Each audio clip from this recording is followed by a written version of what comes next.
support, those that weren't able to make use of their timeshare, then effectively gave it away to our listeners. And we had so many families that were able to go away, have a little bit of a holiday for themselves. And yeah, it was lots and lots of fun. So we have one giveaway, and Brian actually forgot to do this on Tuesday, which is why we're doing it today. We're supposed to do it as part of our personal finance segment, but we're giving away a 5-day self-catering trip to the Mohlahlana Park in Hartbeespoort. The trip is scheduled for next week, from Monday the 26th to Friday the 30th. I know for those of you that maybe have been praying for a January escape, a January getaway, this might be your chance. A 5-day trip to Mohlahlana Park. It is self-catering from Monday the 26th to Friday the 30th of Jan. And we're going to be asking a very easy question. And the question we're asking is, what was Brian's topic for this week? What was Brian's topic for this week? The first person to get the answer right will get the trip. But please also make sure that you are going to be able to drive yourself to Mohlahlana Park. And please, this is a self-catering stay, right? So you must be able to feed yourself while you are there. And it's not transferable, and it cannot be exchanged for cash. So please don't win and then try to sell it on, on Facebook. That's not what is happening here, okay? We are a family. This is the SAFM family, and it's exclusive only to those that tune in to SAFM and that tune into the talking point. So the question that we're asking is, what was Brian's topic for this week? Please send your answers on the WhatsApp line. We're only taking answers on the WhatsApp line, and that number 0614 104 107. That's 0614 104 107. So if you've got some time and you're able to, here's an opportunity for a getaway from next week, Monday to Friday. So it's the entire week. And that's the competition that we're running. The first right answer wins. So whoever is quickest on the fingers in terms of getting answers on our WhatsApp line, you then are the one that stands in line to win big. So that's what you can expect, or rather that's the competition we're running for the open line. Of course, the open line continues as normal. The open line continues as normal. For those that want to take up this opportunity, please send your answers on the WhatsApp line. Coming up on the show for the second hour of the show, today's a Thursday, so we'll be getting into our Municipal Watch segment, and we're continuing the conversation on accountability and oversight at municipalities. I think we started it off on a really strong note last week, and the idea here is that we are able to educate ourselves and bring greater understanding of how local government works, right? The entire ecosystem, not just municipalities, so that by the time we get to the elections within this cycle, we know exactly where to look, and we know exactly what questions we must be asking of whom before we make decisions about how we're going to be voting. And I'm hoping that the multiple series that we're going to be running will empower all of us to really think differently, including around matters of accountability within the local government space. So coming up today, we're going to be joined by the South African Local Government Association, and that's SALGA. Will be joined by its Chief Officer, Lance Jewell, who'll be talking us through municipal resilience and also just the role of the South African Local Government Association. And then the final hour of the show will take you to Parliament, the ad hoc committee continuing its work. And today we're having we're going to be hearing evidence from Mkhwanazi. This is Brigadier Julius Mkhwanazi of the Ekurhuleni Metro Police Department. He's the witness that is going to be sworn in before that ad hoc committee. Robert McBride, of course, concluded his evidence yesterday, and quite a session it was for him, giving evidence in that witness box over the last 2 days. Have you still been watching what is coming out of that inquiry? Are you confident in the work that is being done? You know, sometimes when I listen to the work that is being done and the evidence that is being given, the question that I'm left with is a so what question, right? So now we know what we didn't know before. Now these witnesses have come. They've had an opportunity to say whatever they've said. But what happens next? So what? Because a lot of the evidence is being reduced to hearsay. He said, she said, my version, your version. I'm not quite clear on how the ad hoc committee is then going to be using this evidence in the way that it is being tested before Parliament to make any definitive findings, number one, of either guilt or innocence, because that's not how the process is set up. So yes, you've got information that has come out that we have not been privy to. But what happens after that? What are the kind of findings or even recommendations that are going to be made? Because when one witness comes up, they say, they put their version, they refute. Oh, this is what, maybe this is what General Mkhwanazi said about the force. Do you agree? Don't you agree? No, I don't agree. Oh, okay. Then what happens? I just find that a lot of things are left very open-ended. And I have serious questions about how this is going to feed into a credible report that at least has definitive findings on in relation to the allegations that General Mkhwanazi made. But that's just my view. We'll get into the open line shortly. Let's take a quick break. You can become a victim of a legal problem: wrongful arrest, assault, uncontested divorce, rental disputes, maintenance matters, or labor problems. It can happen to you. Clientele Legal provides tough professional lawyers for an affordable monthly premium. Our legal team is standing by to assist you 24 hours a day. Join today.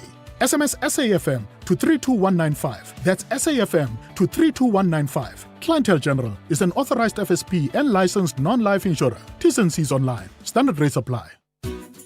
Hey, want to check your TV license balance conveniently? Look no further. Our SMS service allows you to do just that. By sending a message containing your ID or TV license number to 44210, you can quickly access your balance without needing multiple inquiries or waiting on hold. Plus, standard SMS rates apply. Take advantage of this efficient method to stay informed and streamline your payment process today. T's and C's apply. I don't love going to school. I don't love sitting in a classroom with 50 other children. But I do love learning.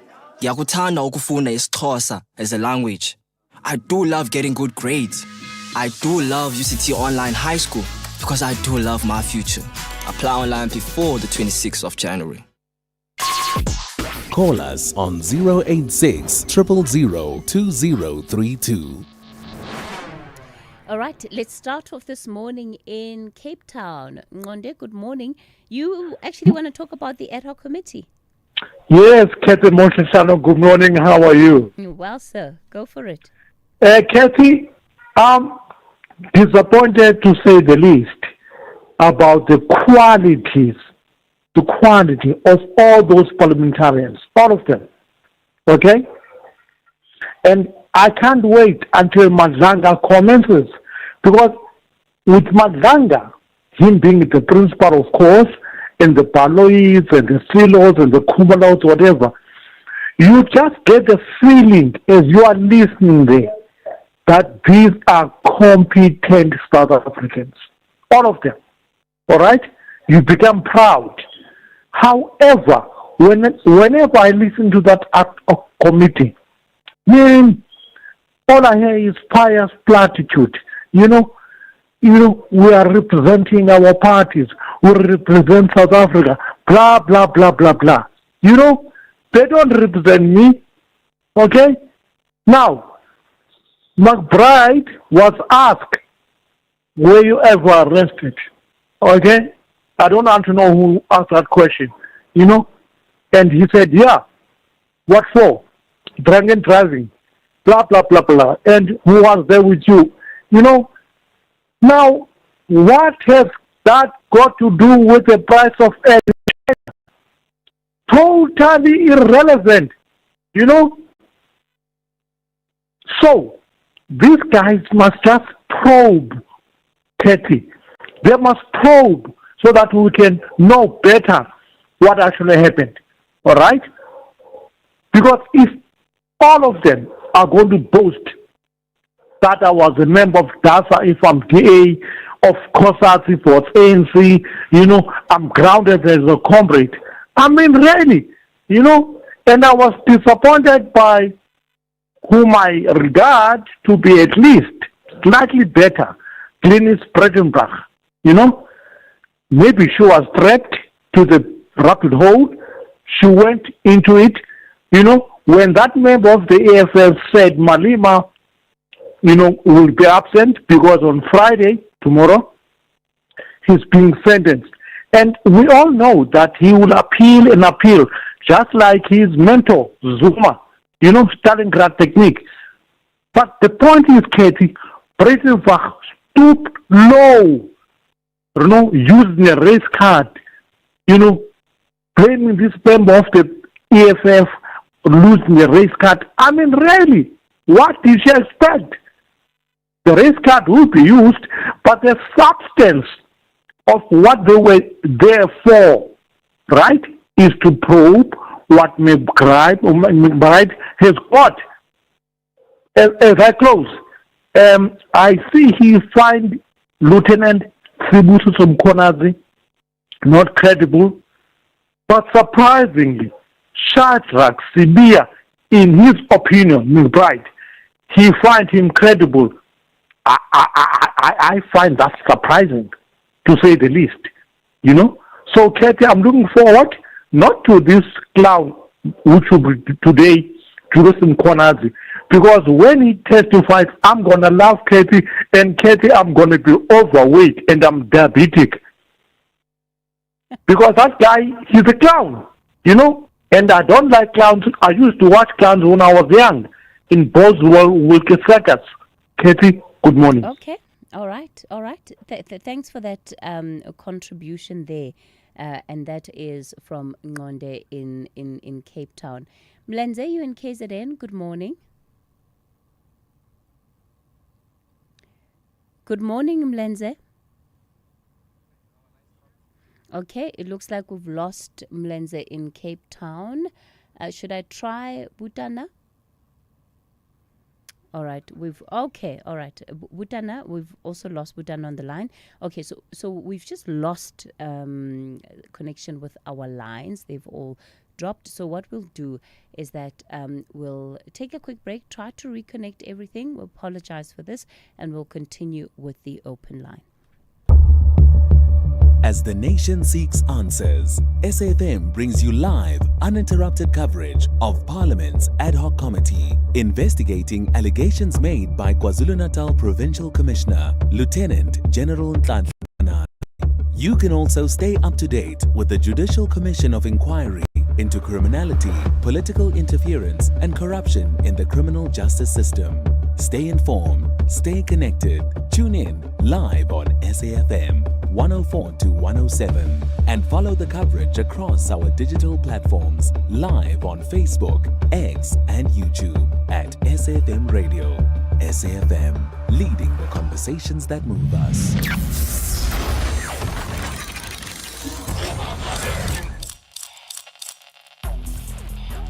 Conversations that you connect with and react to. SAFM. All right, we continue the conversation on the talking point. So let's then take you back to our listeners. Continue with the open line. Mlenze in KZN, good morning. Morning, Cathy. Morning, how are you? I'm going to be quick, Cathy. Yes, sir. Yeah. Two things, Cathy, but very briefly. One is this scholar transport that we are witnessing today, since yesterday, whereby 7 kids have passed away. I'm watching here the authorities, in particular the Minister of Transport, misleading South Africans and the country at large. What they found out there from the driver of that minibus or a taxi is that his PDP had expired somewhere in 2020. And now they are floating that around in the media as if it's the main cause that is kind of having a hindrance in his performance, in performing his duties, in terms of being a safe driver and so forth and so forth. As far as I know, Sis Cathy, the PDP, there is no extra training that you do when you get a PDP. When you go for a driver's license, and then when you go to the authorities there, they ask you, you're going to need a PDP or not. You say, yes, you need a PDP. And then what they do, they charge you extra money for the PDP. And that's it. No extra training, no eyes examination, no other advanced driving that they do. So they should not use the PDP as an excuse of causing that driver, that accident. What they should do is what I heard him about a few minutes back now on TV saying, that they're going to impose that all the scholar drivers, they should have an advanced driving. Actually, they should not end there. They should say even the taxi drivers, they should have an advanced driving. The truck drivers, they should have the advanced driving. By so doing, you acquire certain skills of driving, not just being a PDP, whereby you pay an extra 50 rand or 150, and then they said you are competent to drive for the public. That was my point on the scholar driving. Oh. Then there's one quick one. The one that is happening in Randfontein, the Zamazamas are torturing our people there, and our people are leaving their homes to go to the place of safety. But I'm listening, I'm watching on social media, our people are calling for the SANDF to be called there or deployed there, and they say it's only the president who can do so. My question is, why ask for the SANDF? Because during the 2021 January unrest, we witnessed thousands and thousands of policemen. People or policemen that I was not even aware that we have in this country. Panema Simula has got powers to call all policemen from the areas where there is a low crime or certainty in those areas and dispatch them there. He's got powers to do so. He can even go further to beef those police that is deploying there, to beef them with private security companies. So why jump for the SANDF?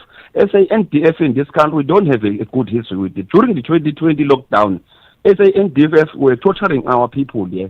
They were killing our people here because they are not trained to deal with the civilians. Let's send SANDF to the borders, to mend our borders. There, we want Fanny Masimba to beef up the policemen and use the private securities there. Thank you very much, Catherine. Thank you. Thank you for that contribution, Mlenze. Let's take you to the news desk. Thank you, Cathy. On the news headlines, there is a huge police contingent outside the Vanderbilt Park Magistrate Court south of Johannesburg. This is ahead of the appearance of a 22-year-old scholar transport driver who was involved in a crash on Monday. The Peli Joint Civic Movement in Outreachville, west of Pretoria, has attributed yesterday's shooting incident to rival gangs fighting to extort foreign business owners in the area. And a ceremony will be held in New York this year to welcome artists inducted in the Songwriters Hall of Fame. Taylor Swift has become the youngest female artist to be inducted. A full update follows at the top of the hour. This is Lungi on any other regular day. This economy makes me post once a day.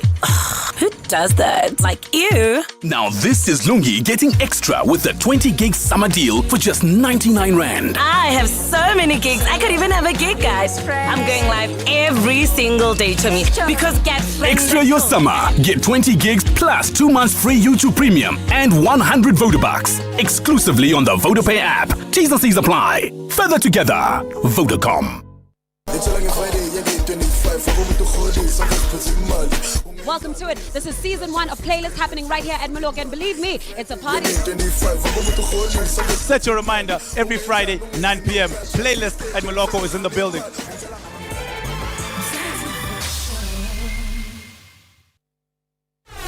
SAFM music crafted to make you feel real good. As the night moves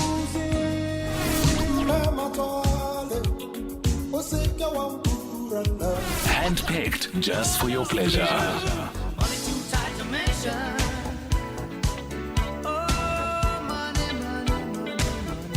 Classics sounding so good only on SAFM.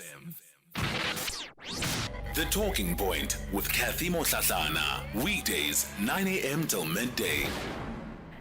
All right, we continue with the talking point this morning. It's still your open line, taking your calls on 086 000 2032 and on the WhatsApp voice note line 0614 104 107. I'm going to continue taking your calls in a moment, but we started off the hour with announcing a small competition that we're running. We've got a little trip to give away to Magalies Park next week, a 5-day self-catering stay there, courtesy of Brian Hirsch. And we were supposed to do it during the finance segment, but we forgot about it. And the question that we were asking is, what was Brian's topic for this week? And you were supposed to send your answer on the WhatsApp number, and the first person to send through the correct answer then is the winner. And I must say,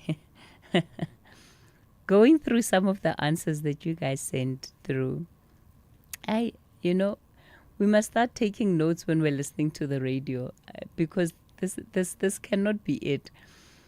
Some of your answers, I'm like, what do you mean? How did you get to this as an answer? Although there is a good number of you guys that sent through the right topic. It's just that you were not the first to send through the right answer. But some guys, they're just coming up with topics based on words that they heard used during the program. So I can tell who is listening from the very start of the program and who's listening, towards the end when listeners are calling in to get answers. So our winner, Vincent, you must tell me what prayer have you been making? January is usually January, but you're clearly going to be ending it off on a good note. Congratulations, Vincent. Thank you so much, Cathy.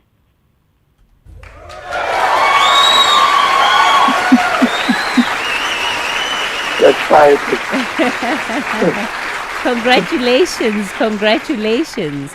So, Vincent, tell me a little bit about yourself. And clearly you're somebody who not only listens to Talking Finance with Brian Hirsch, but you've got both ears open, Vincent. Yes, indeed. It's Vincent from Boxbeck. I'm a listener of SAFM. I do a lot of WhatsApping. It was actually for the very first time, and in fact, it's the first time on radio, and it's the first time I'm winning something on the radio. Well, congratulations to you. How are you feeling about this win? Ecstatic. It's my wife's birthday coming up, so this came at the right time, actually. You see, you must when you're being thanked, Vincent, you must include us. You must make sure your wife also mentions our name in that thank you speech. Don't take all the brownie points for yourself, eh? Yeah, I'll definitely. Well, we wish you all of the best. Enjoy your stay for the week. Thank you. And Brian was very excited to sort of get this out to one of our listeners, and I know he'll be happy to also hear from you. Thank you. Thank you a lot. Wonderful. Congratulations, Vincent. Imagine that. First time sending a WhatsApp, first time on radio, but he's listening. Hey, people like Vincent, you guys frustrate me, hey? And I bump into you all the time. And I'm out and about, just doing my grocery shopping. I especially meet a lot of you at the airport, if I'm going wherever I need to go. And you say, no, Cathy, we're listening. And I'm like, why have I never spoken to you on air? No, I just prefer to listen. No, you must move from just listening to being part of the conversation. We want to hear your views. Because look now the good things that are happening in your life. All right, congratulations to Vincent from Boksburg, who is our winner. Well, let me continue then with the open line. Butana, you're in Rosebank. Good morning.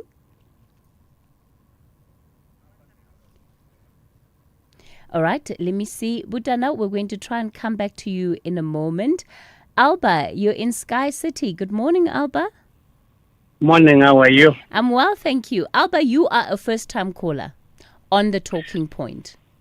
Yes, I think on the Talking Point, I'm a first-time caller. Welcome to the show. Welcome. Thanks very much. Cathy, before I ran away from school, there was this poem which was called Mending Wall.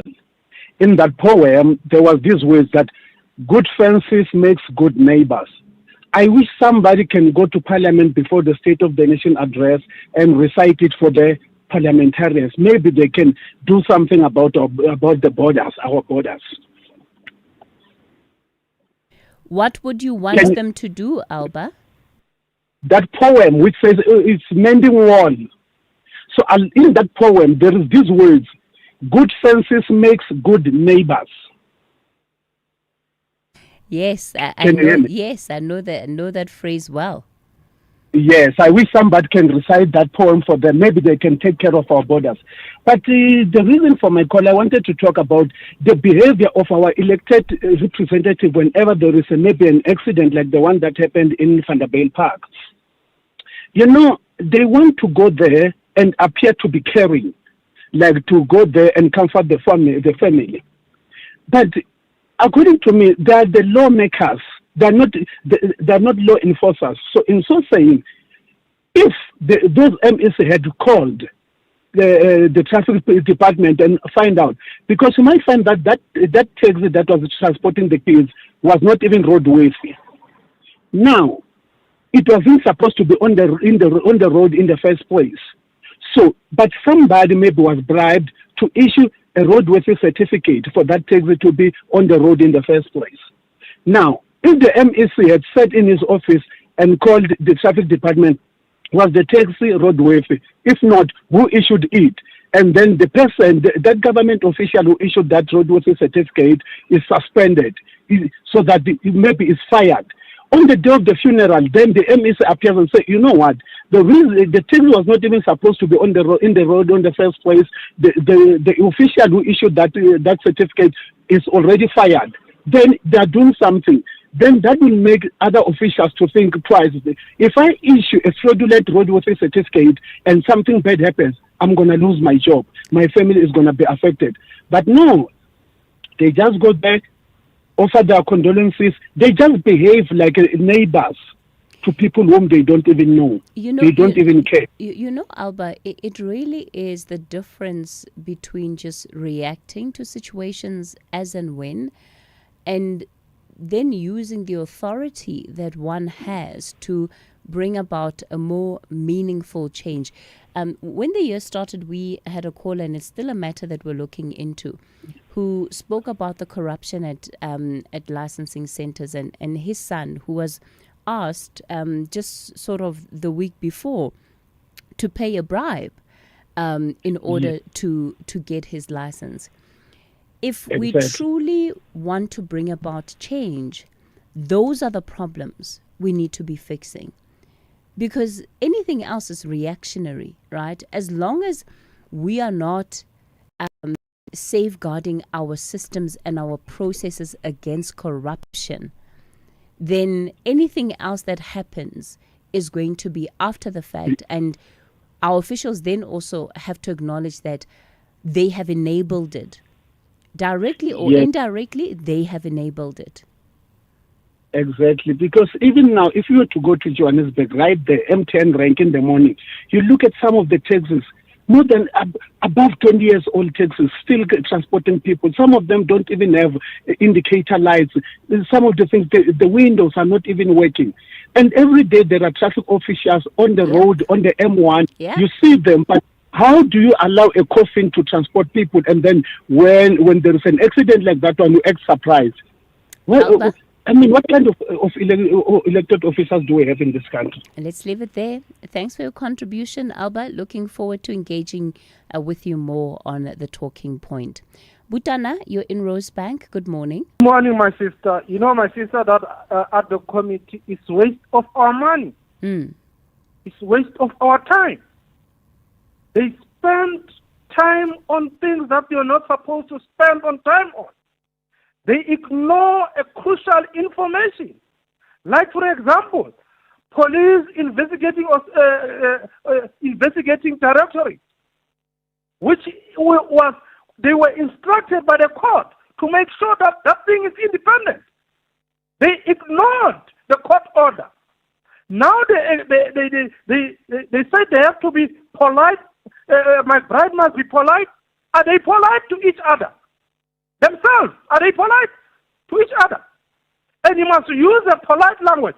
And that language, Cathy, the language that McBride is using, is part of their lexicon in Parliament. Some of the laws, they are using that language. For example, the Act of 1995, number 76, Alien Control Management Act, is a law that they've put in Parliament. They've used that language. Somebody else must be polite. It is so discouraging what they are doing there. And when are they going to get to what they are supposed to do there?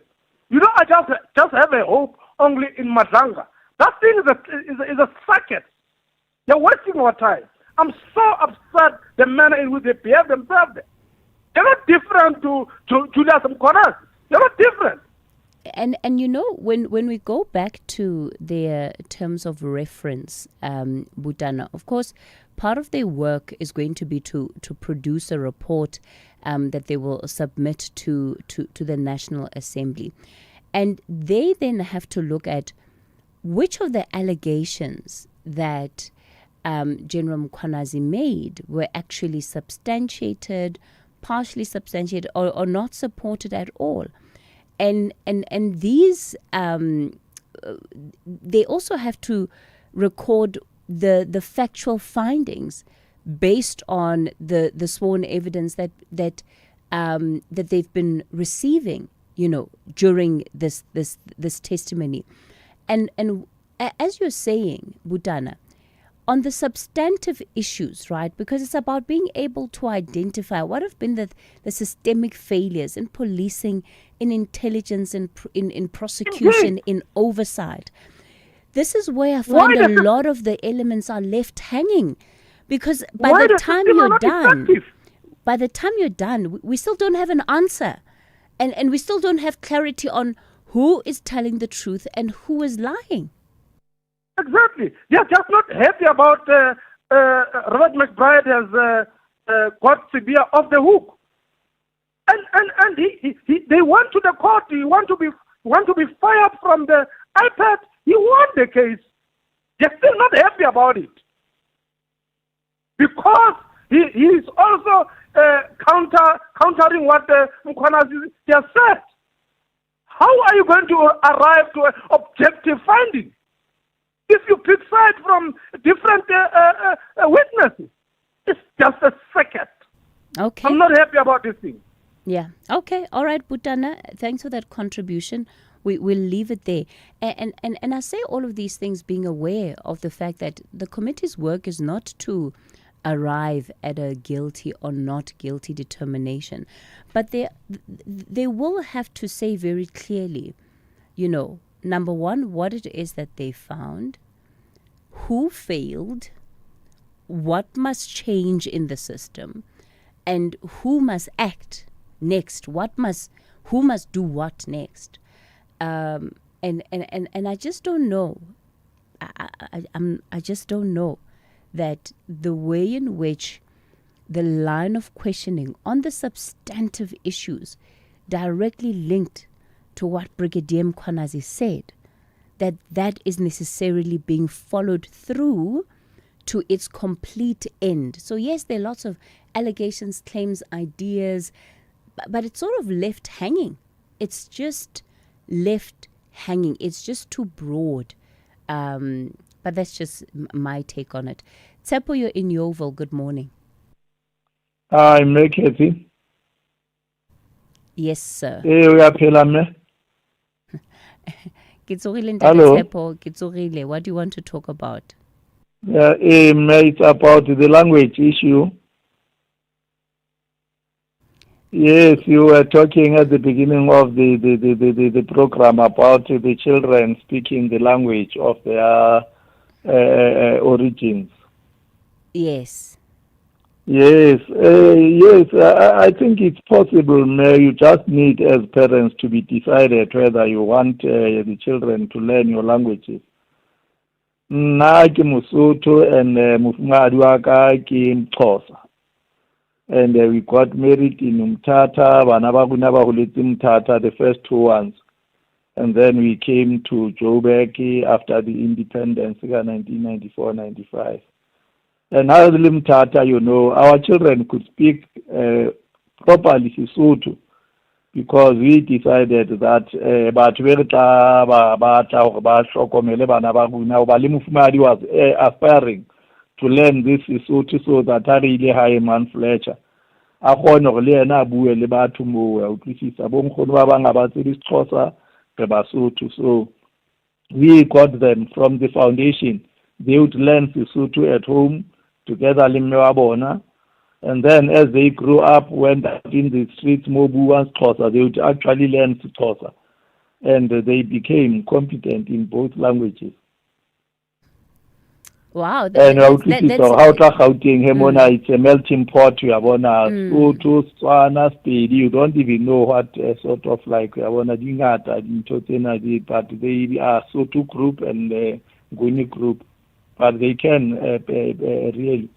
I remember our son was struggling, with English, and the person that we got to help him improve English. I wanted us to speak English at home. Although he was going to Bank Primary and speaking English all the day, he wanted us to speak English to assist him. But I said, but he also needs to learn his home language, which he was not even doing in this school. So preserve but we don't start with the basic, because even like our heritage days, if people are wearing their traditional things and they cannot even speak that language. So the trick then, Tsepo, is to make sure that you are managing it from the home front. Yes, from the home, because if you really want to be effective in actually saying, I am actually talking about inculturation. How can you inculturate if you cannot speak the language itself? Okay. So sometimes you even get somebody that is speaking English and then bringing up your children. And so we were very deliberate to say, okay, the first foundation, so to it benefit even their father, who was eager to learn the language much at 18. Now I can speak Xhosa very competently. So now that they are grown up, they are sort of like now, they will speak Sesotho. They'll speak Xhosa. So it sounds like a dream, Tsepo. It sounds like a dream. Thank you. Thank you for calling in and for sharing that. Making the home the first point of entrenchment from a language point of view. I think that's really, really insightful advice, Tsepo, that you've shared with us today. What if your child could achieve better academic results in 2026? At Teneo School, they can. Our smart school system tracks every learner in real time and helps teachers spot gaps early. The results? With over 3,500 successful Teneo School matriculants, learners improve their average marks by 12% in the first year. Access affordable private schooling, no restrictive entry, fees starting from 3,000 Rand per month. Enroll now for 2026 at teneoschool.co.za. That's TENEO school.co.za. Babilanuko want to rubber stamp that kumnandi in the top half, while Ezimnyama Ngenkani are highly spirited to make this their season to shine. This is the Betway Premiership. Lesekazini forever. Catch Skukune United versus Orlando Pirates on Saturday, 24 January at 2:30 p.m. live on SABC Plus and SABC One. Then on SABC radio stations at 3:30 p.m. Proudly brought to you by SABC Sport.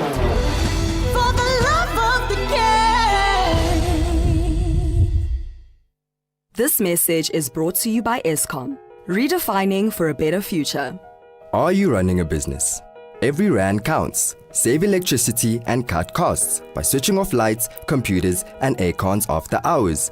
Use energy-efficient lighting and equipment and make saving electricity part of your daily routine. Smart energy habits mean lower bills and greener business future. Let's power success efficiently. Let's use electricity wisely. Eskom.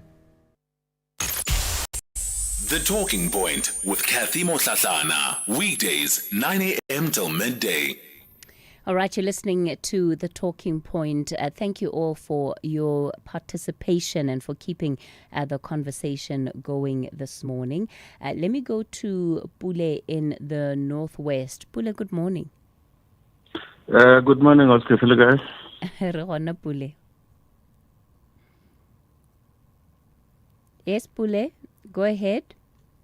All right, we've lost Pule on the line. Peter, good morning to you. You are in Mahadle. Good morning.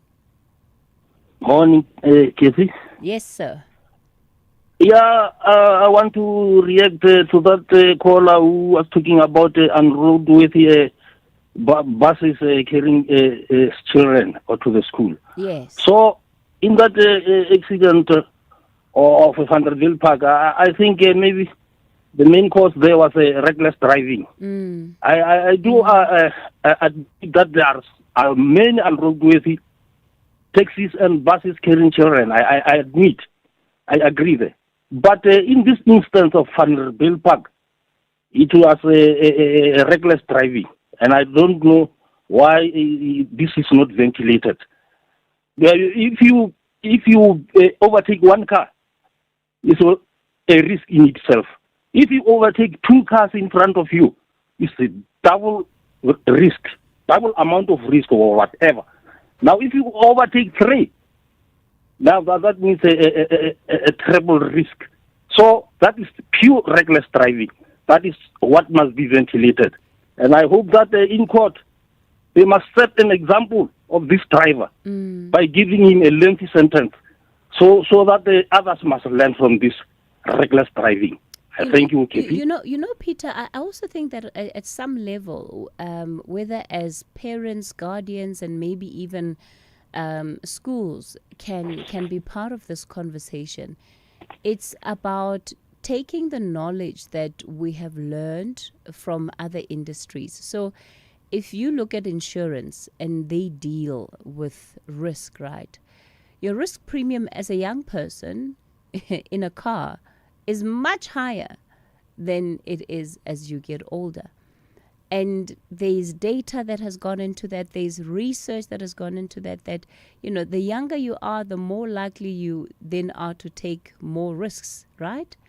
And that perhaps is something that we should be bringing, even when we think about who is appropriate or not appropriate to be driving young children.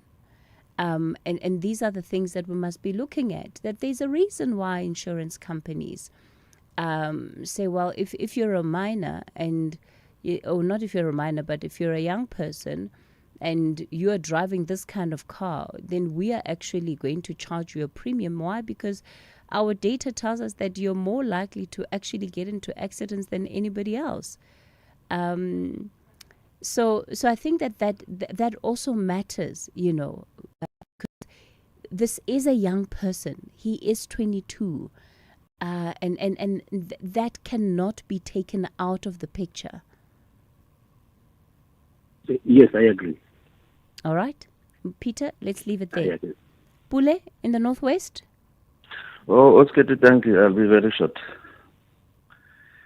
Oscar, I am raising a complaint and a request on behalf of the middle class families who are contributing to the NSFAS fund, but their children are regarded as middle class, missing middle, and they do not qualify. I think that is a bit unfair because their parents are contributing.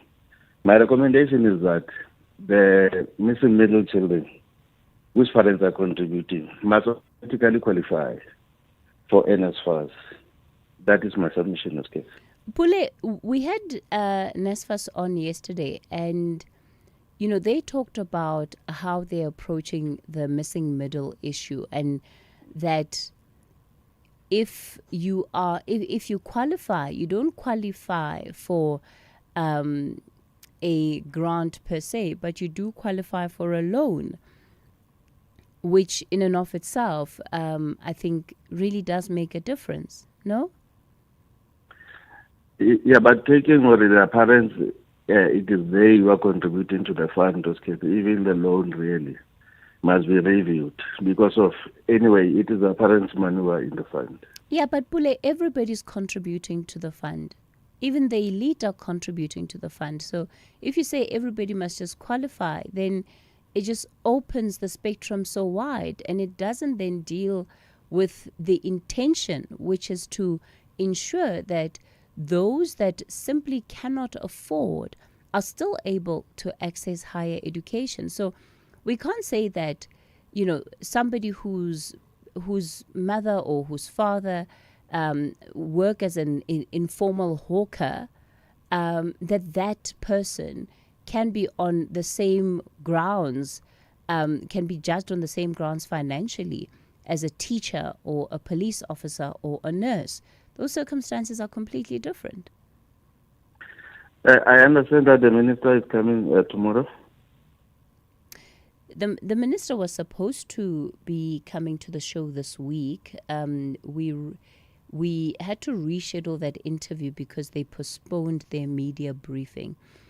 So we first have to confirm when they're going to be holding their media briefing, because a lot of the questions that we have for him are questions that they intend to deal with in a broader session with the rest of the country. So we're waiting for confirmation on when that interview is going to be rescheduled for. Okay, no, I'm fine. Thank you. All right. Bule, thanks for that. Okay, that's where we wrap it up on the open line. It is 10 o'clock. Time for your latest news.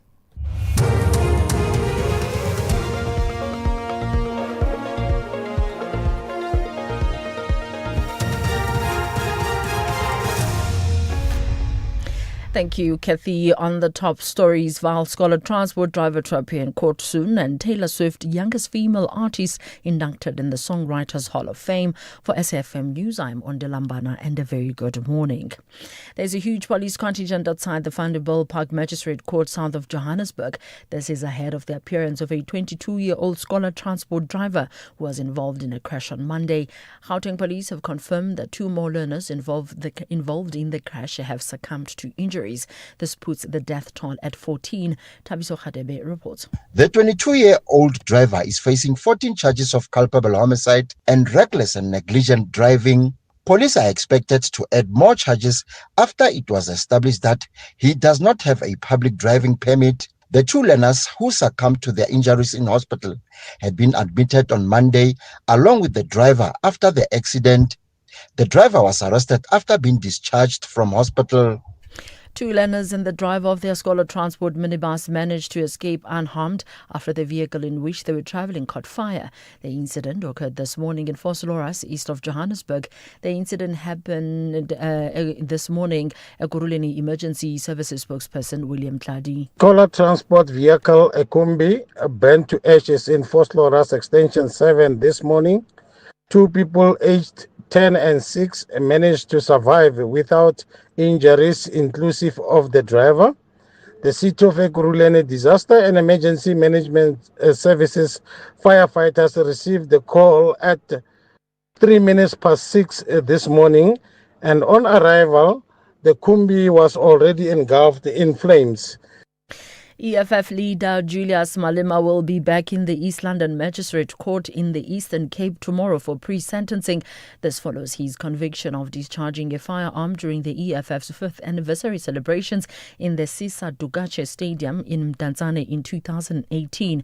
Malema had been charged with the unlawful possession of a firearm and ammunition, discharging a firearm and reckless endangerment. Lobby group AfriForum's Jacques Broderick says he'd be surprised if Malema were not slapped with jail term. It's very important to remember that these charges that Mr. Malema were found guilty on are actually very serious charges. If we look at just one example, for instance, the illegal possession of a firearm and ammunition, there have been cases where people have been sentenced to up to 15 years imprisonment for that. So it's very serious charges. Of course, there might be mitigating conditions and circumstances that the judge takes into consideration, but I would be very surprised and I would be very skeptical of the process if we at least didn't see a few years prison time for Mr. Malema.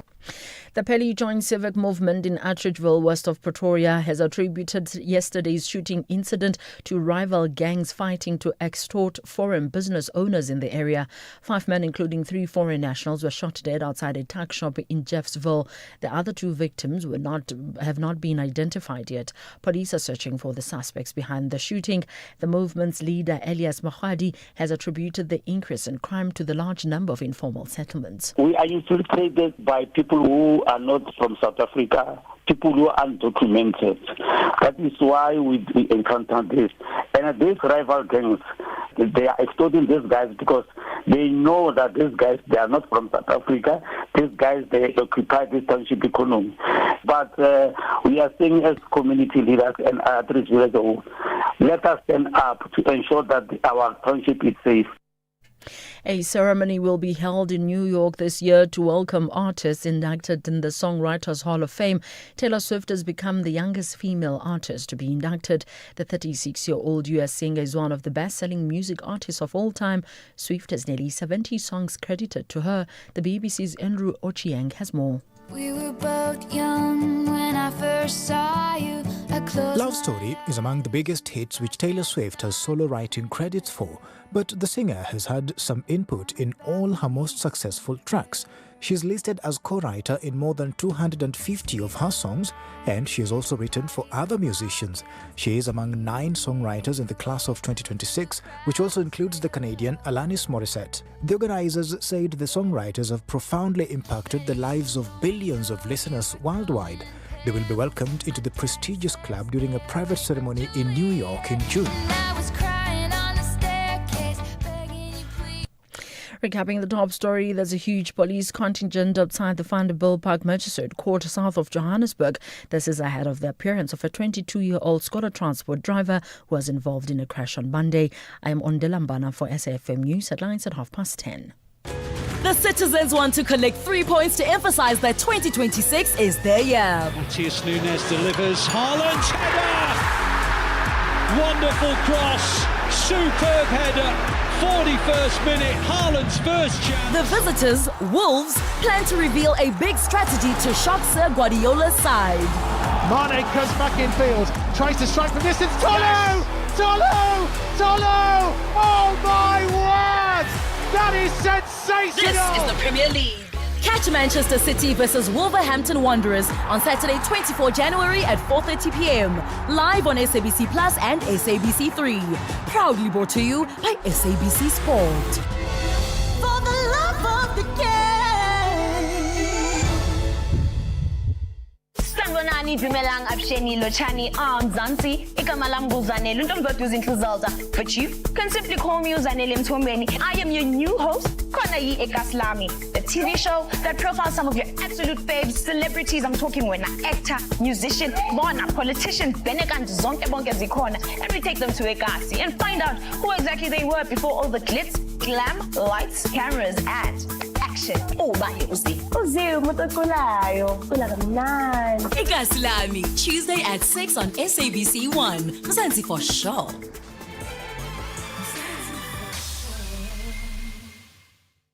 The soundtrack of your life with Ernest Pillay. Some songs take you back instantly to your first love, a road trip, or just simpler times. The soundtrack of your life with me, Ernest Pillay, is where timeless hits and forgotten favorites come together to tell your story. It's not just music, it's memories, moments, and the meaning behind this jam.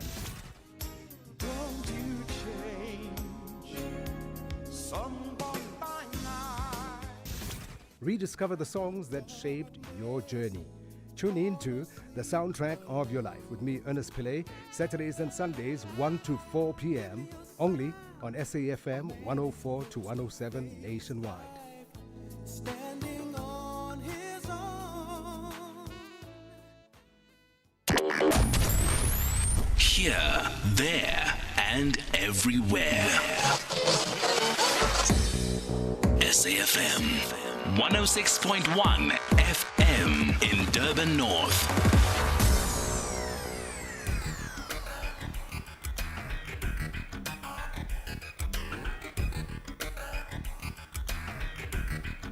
The Talking Point with Cathy Mohlahlana. Weekdays, 9 a.m. till midday.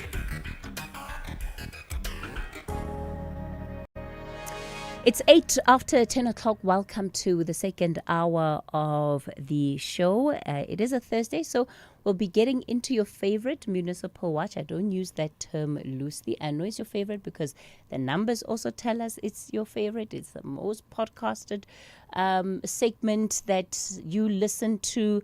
So yeah, I absolutely know it's your favorite. We'll be getting into it shortly. And today we have Salga in the studio. Yeah, Salga, those guys, what exactly do they do? That's what we're going to find out within the hour. Before we do that, though, let's take some of your WhatsApp voice notes from the open line. Good morning, Cathy and the SAFM listeners. Just to correct one of your listeners, it's not true that there is no extra examination or assessment when you want to obtain your PDP.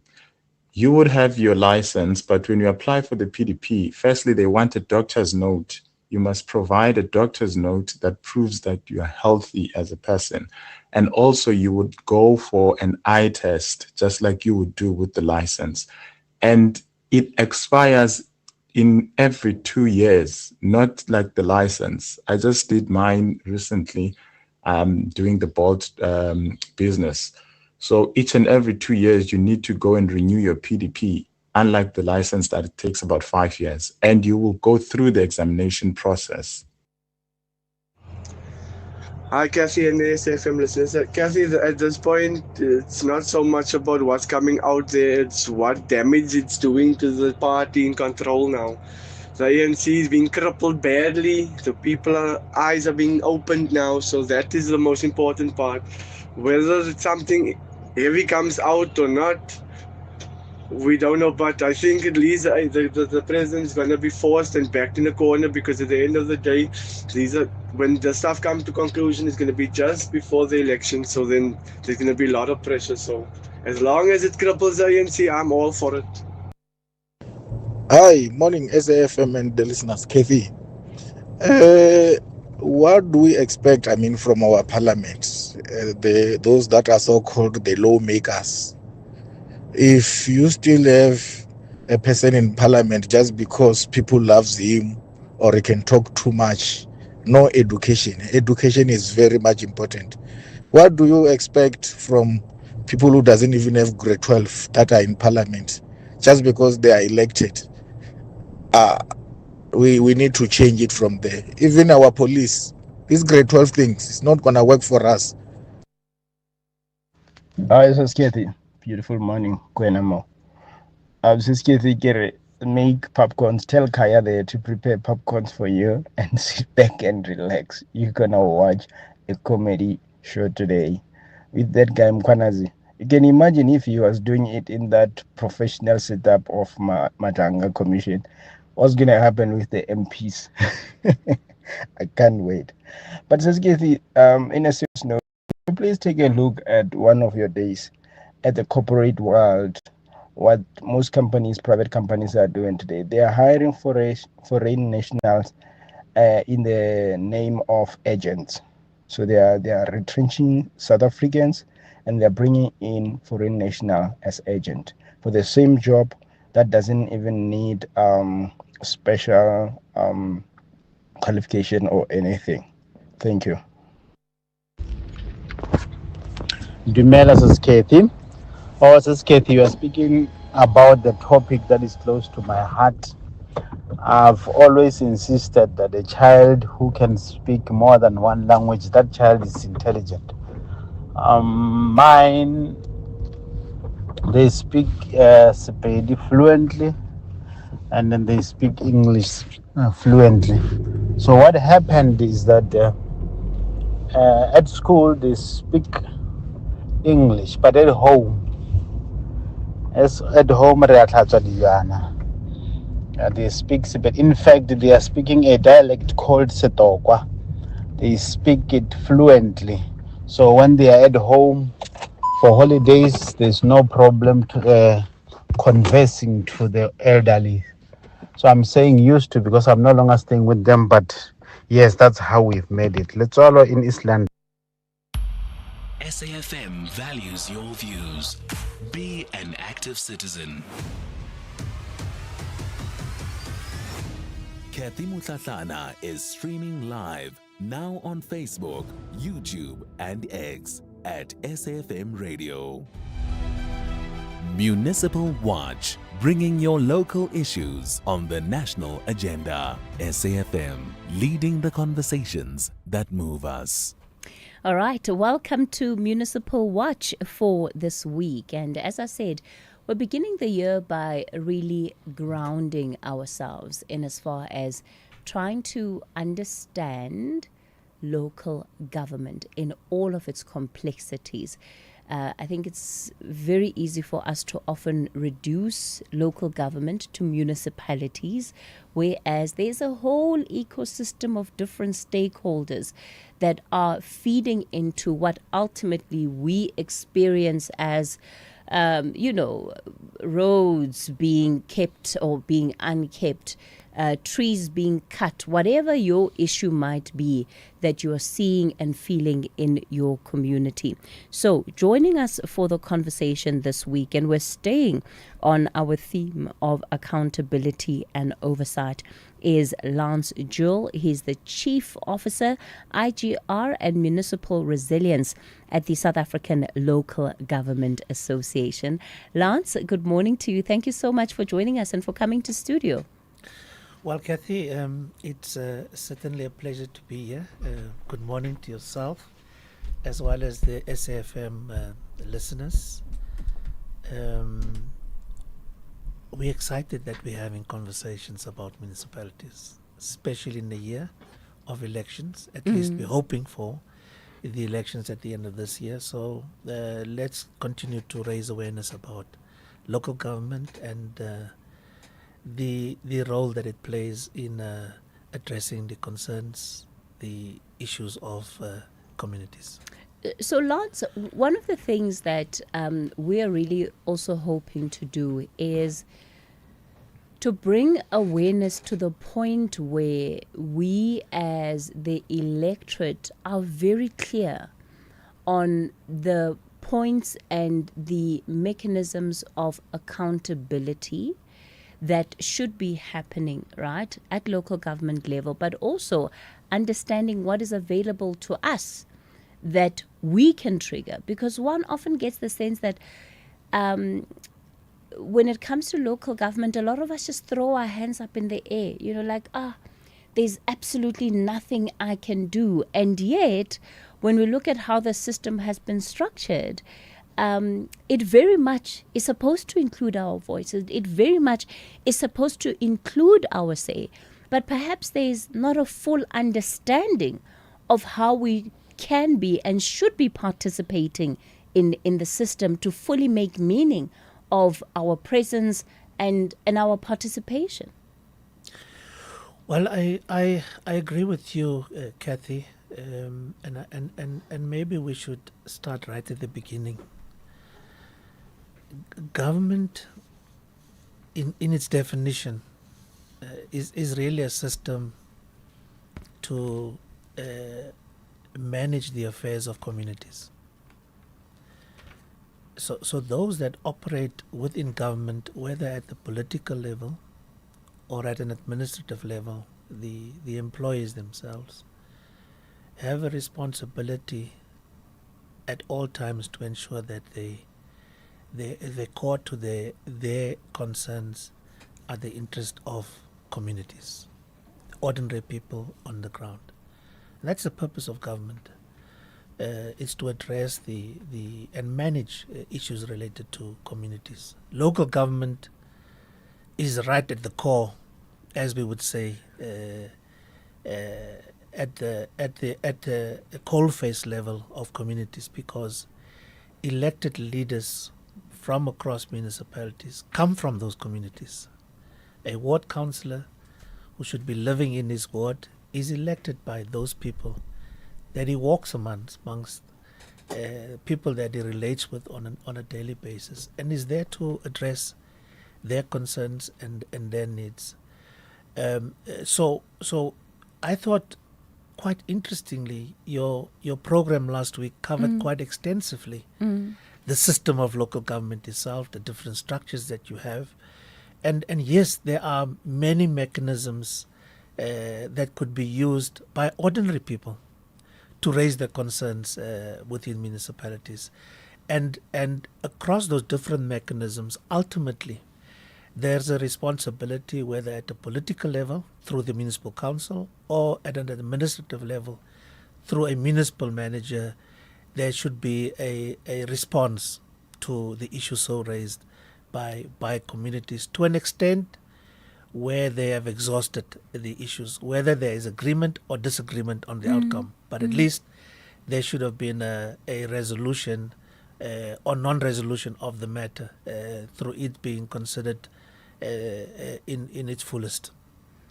One of the things that one can draw an inference on based on what people have to say about the experience of local government is that their views are shut out, right? They raise concerns, they're not heard. They submit memorandums, whatever the case is, they protest, but still, they're not heard. And that creates the impression of systems that collude with each other to keep certain voices out, as long as they're not in line with what those who are inside have planned and intended to do. You understand local government better than most people, because you are the voice of local government. And help us understand the system then from that framework, please.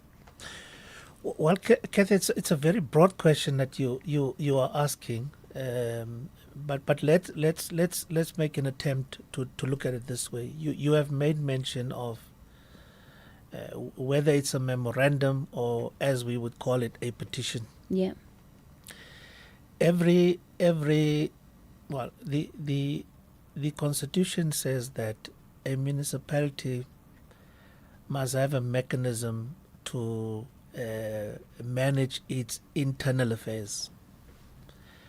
One mechanism for a municipal council is what is called the standing rules of council.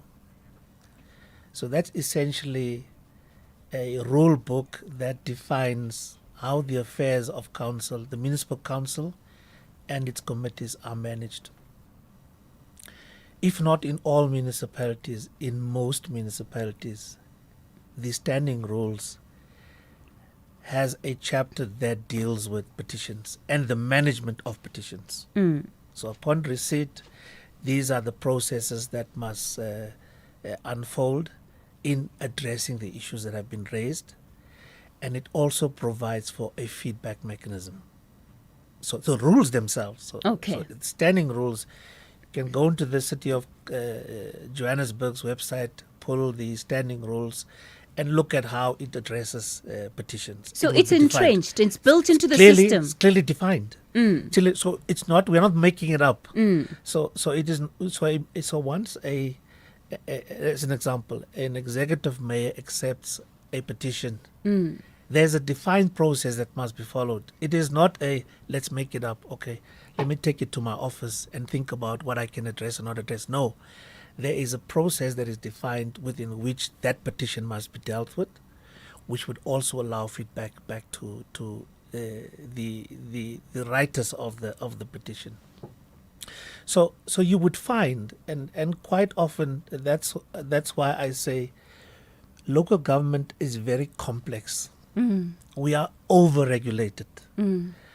And we are over-regulated because of trust issues. There's a lack of trust. And as soon as something wrong happens, we come up with a regulation, we come up with a law. To try and prevent it from happening again. So that's why I would say there are many things that are predefined at the local government level. It's highly regulated, and all that we need to do is to follow what has been prescribed in addressing some of the issues that have been raised. There are very few instances where a discretion is given to a council to look at a particular matter. And so it would be important that we use platforms such as this, Cathy, to increase awareness around what are the available mechanisms to communities to raise issues, whether it's with their ward councillors, to raise issues, whether it's with the administration, through an office of the municipality, or whether they want to participate in any of the proceedings of a municipality, be it a council meeting, which is it's open to the public, or whether it is through the public participation engagements on a draft integrated development plan or a budget of the municipality. There are many mechanisms that allows for public participation within the processes of municipalities. Lance, what you're saying now is really so important, because the attitude that we see often from municipalities, and I think even beyond, but because we're talking about municipalities, I'll confine it to that if you have an official even receive your petition, they are doing you a favor. That there's nothing about how the process is handled that speaks to it being prescribed, that says that you are now, just by virtue of doing this, you have triggered a formal process. Why do you think that's the case? Well, Cathy, I think it would be unfortunate if that is the attitude, that upon receiving a list of what we would call demands from a community or clarification from a community, that it is a favor. And I'm not sure if that is in fact the case when whether our local government politicians or the administration receive petitions. So it would be quite unfortunate if that is. Look, if that is the case. and part of the reason why I phrase it in that way is because on a slot like this, which we've been doing now for 3.5 years, that is what happens. When you have the mayors come on, they can't even tell you what it is that, number one, was in the request itself, the MOU, the petition as you put it, what it is that they have done to fully respond to the concerns of the community, which is why it results in these impasses that happen between officials and residents. So there are many communities today who fight to be heard by their members, by their mayors, by their local councillors. They simply don't feel that they owe it to them to give them a hearing. And these are the things that we end up having to fight about with mayors, right? To say, but how is it that these people have been trying to raise an issue with you for 2 years, and over a 2-year process, there's nothing definitive you have done that you can point to that actually says you have acknowledged this as an issue? Well, I'm sure those are exceptions in my view, Cathy, because at the core of being a public office bearer, in our instance, councillor, is ongoing community engagement. And when we certainly engage with councillors, but also with senior municipal officials, we quite often get this feedback that there are attempts made to, on an ongoing basis, engage with communities, whether it is purely to understand what the issues are, meaning not necessarily reacting to a problem, going there to have an open conversation about what are the issues that are of concern to you, what is it that you would want to raise that we should be addressing as we look at, for instance, planning for the next financial year, or whether it is giving feedback on some of the work that has already been done by municipalities. So there is an attempt made to do that. Quite often, of course, on platforms such as this, it would always be about something that has already happened. And there is a crisis. So there's a sense of crisis, and there must be a crisis response to this crisis. And quite often, that is a bit more difficult, because in essence, whilst listening is easy, going back and defining and crafting an action plan to respond to the issues raised and putting in place mechanisms to address them over a defined period with the necessary funding available is easier than here is a problem. And the first thing you are told when you get back to the office, whether you are the municipal manager or whether you're the executive mayor, is that in order to fix that, we have to procure certain things. In order to procure, is it in the procurement plan? Yes, it's in the procurement plan. It will take time to do so. And yet, the expectation out there is that we have told you today there is a pothole, and I'm using a very simple example. Today we've told you there's a pothole. We want it fixed when we wake up tomorrow morning because we told you today. It is not that simple, because there are processes that must be followed, including procurement processes that are unfortunately not as simple and not as quick as we would want it to be. So there is work that we also need to do, and there is ongoing conversations across government, local, national, and at the provincial level, about what are the things in the regulatory framework that is standing in the way of responding quicker to the difficulties of communities.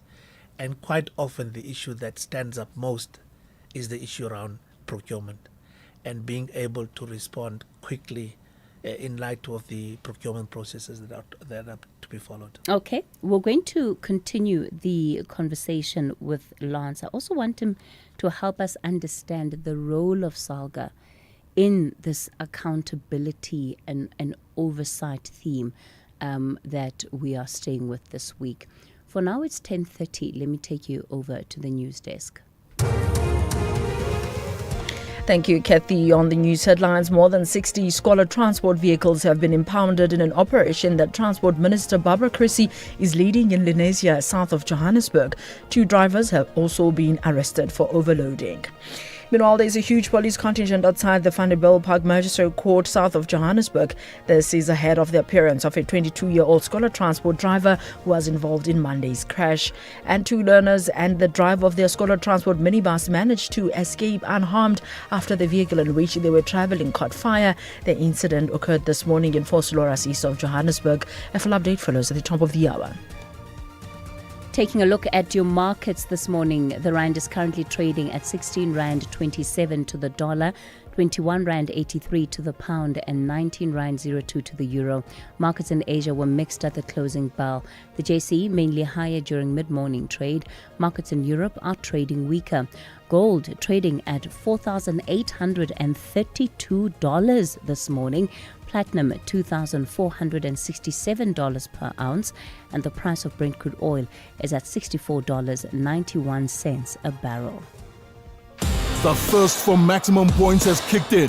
Ziga Mambo and Amakosi are both looking for first victory in Group D.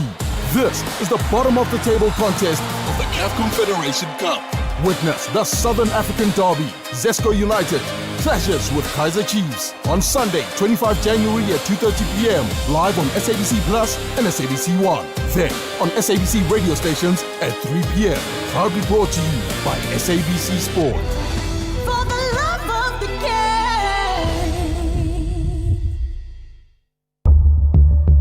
As the nation seeks answers, SAFM brings you live, uninterrupted coverage of Parliament's Ad Hoc Committee investigating allegations made by KwaZulu-Natal Provincial Commissioner, Lieutenant General Nhlanhla Mkhwanazi. You can also stay up to date with the Judicial Commission of Inquiry into Criminality, Political Interference and Corruption in the Criminal Justice System. Stay informed, stay connected. Tune in live on SAFM 104 to 107 and follow the coverage across our digital platforms live on Facebook, X and YouTube at SAFM Radio. SAFM, leading the conversations that move us.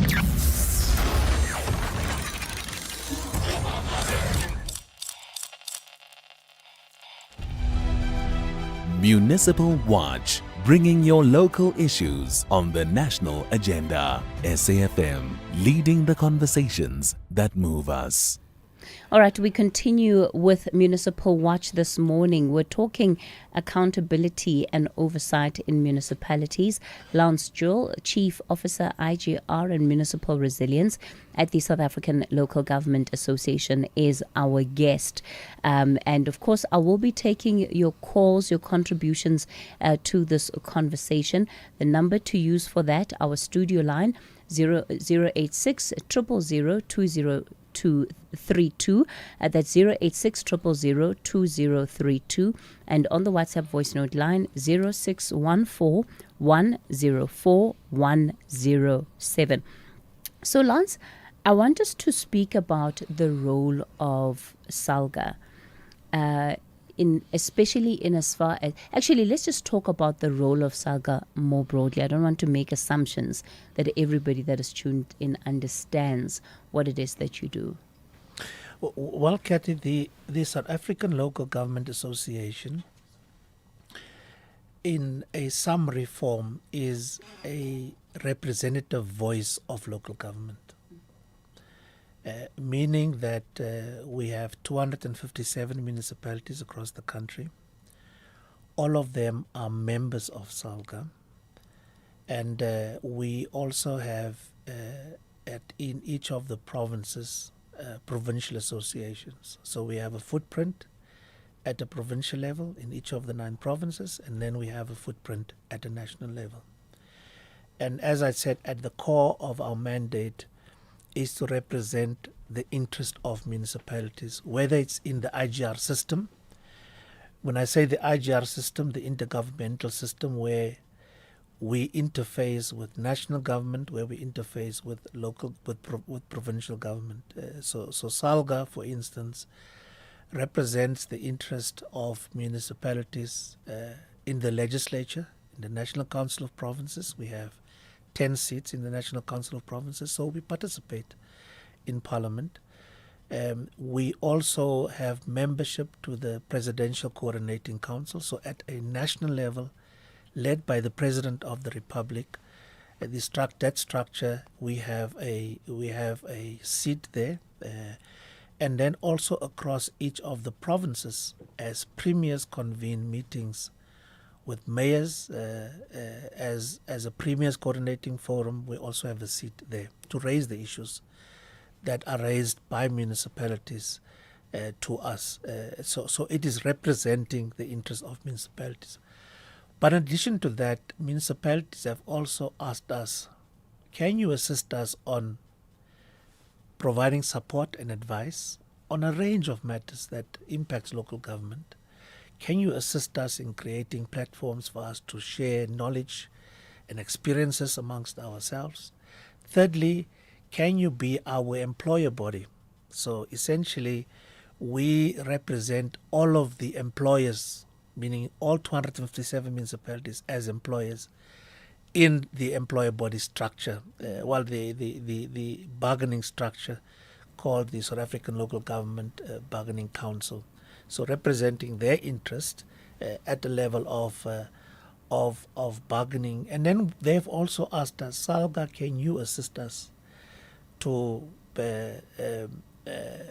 look at the image of local government and profile the image of local government? I'm sure you would say to me, that is a very difficult task considering the negative narrative out there about local government itself. And I agree, it's a very difficult task.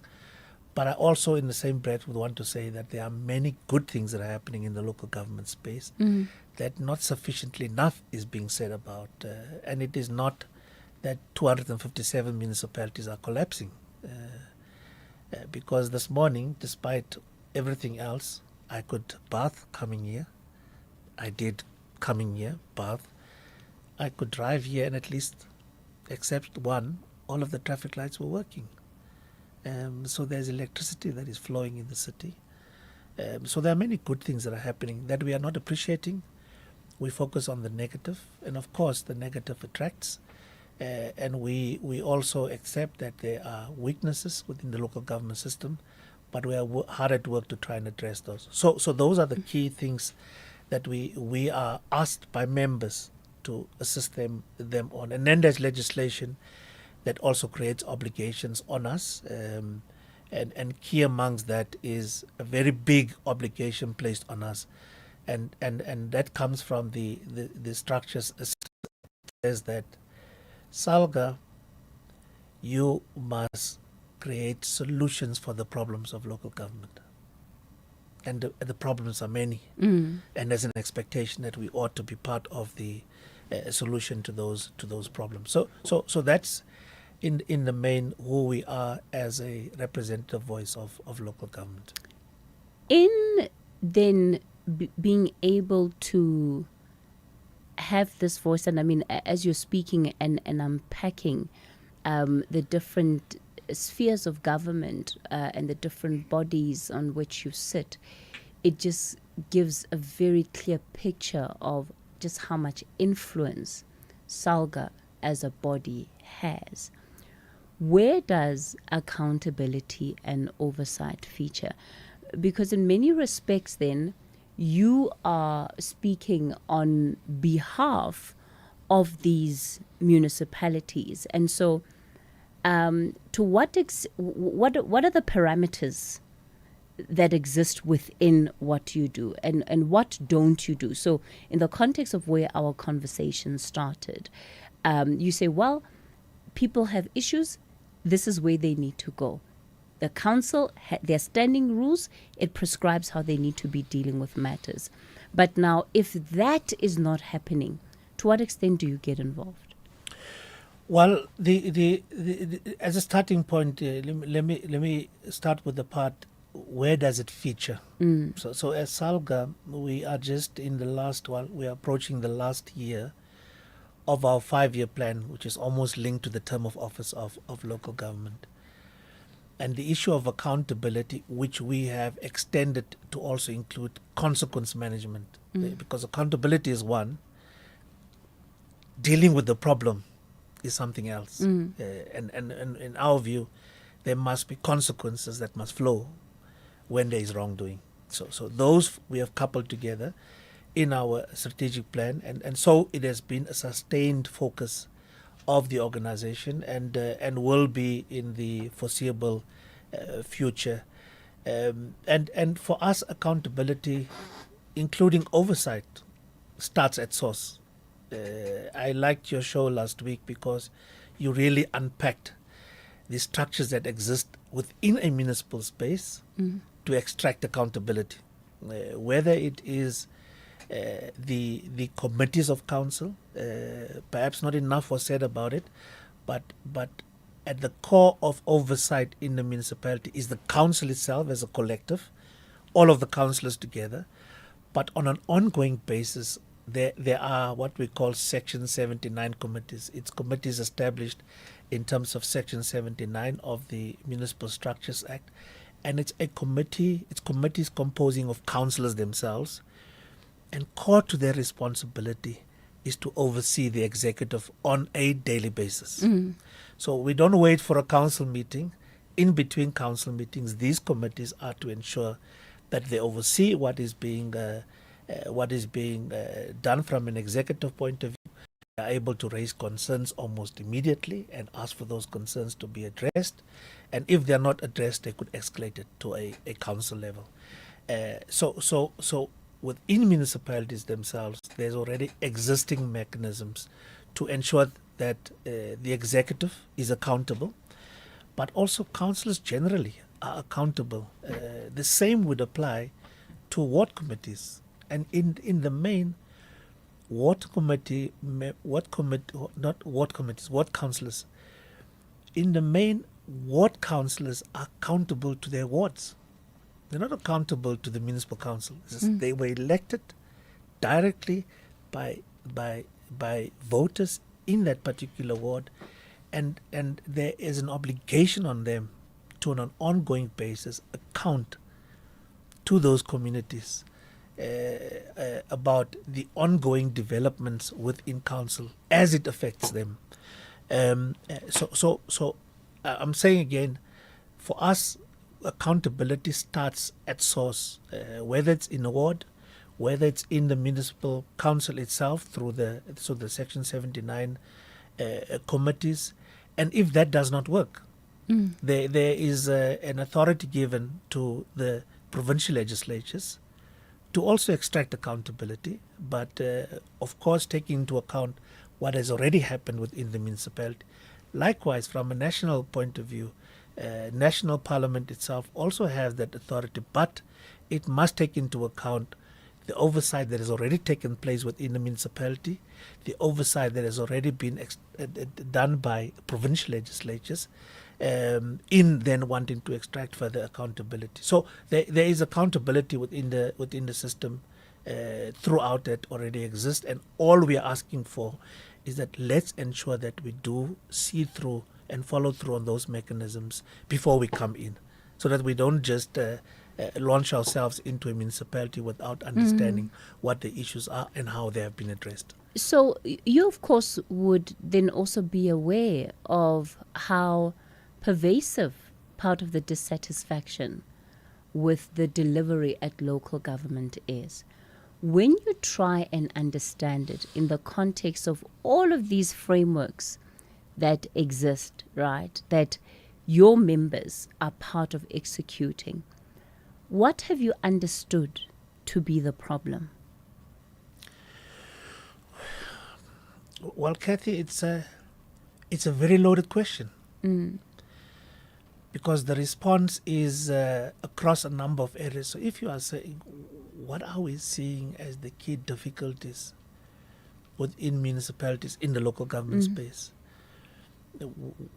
We would certainly say, you can take a perfect municipality and you put it in the wrong hands. You can imagine what is going to happen. So at the core of the issues that we need to address is leadership. And when I say leadership, I'm not necessarily only referring to the political leadership. I'm referring both to the administrative leadership, the political leadership, but included there are communities. Because in the absence of communities being visibly part of what happens and what does not happen in the municipality, we are going to continue seeing what we are seeing as we speak. So we need to see, as a starting point, a closer working relationship between a municipal council, through its councillors, its staff, but also adding the community. But beyond that, we must make sure that we do have the right people at the driving seat. So we need to make sure, and that is our call as SALG.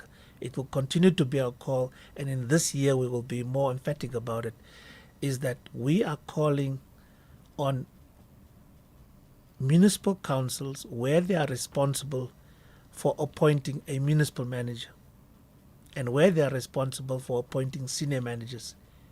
Can we ensure that we have appropriately skilled, qualified and experienced people appointed to those positions? We are making the same call to political parties, particularly in this year, as we are marching towards the nomination of candidates for the 2026 municipal elections. Can we ask that appropriately skilled, qualified and experienced people, we're not saying we want PhDs, we are saying can we look at with the complexity of local government, can we have that in mind?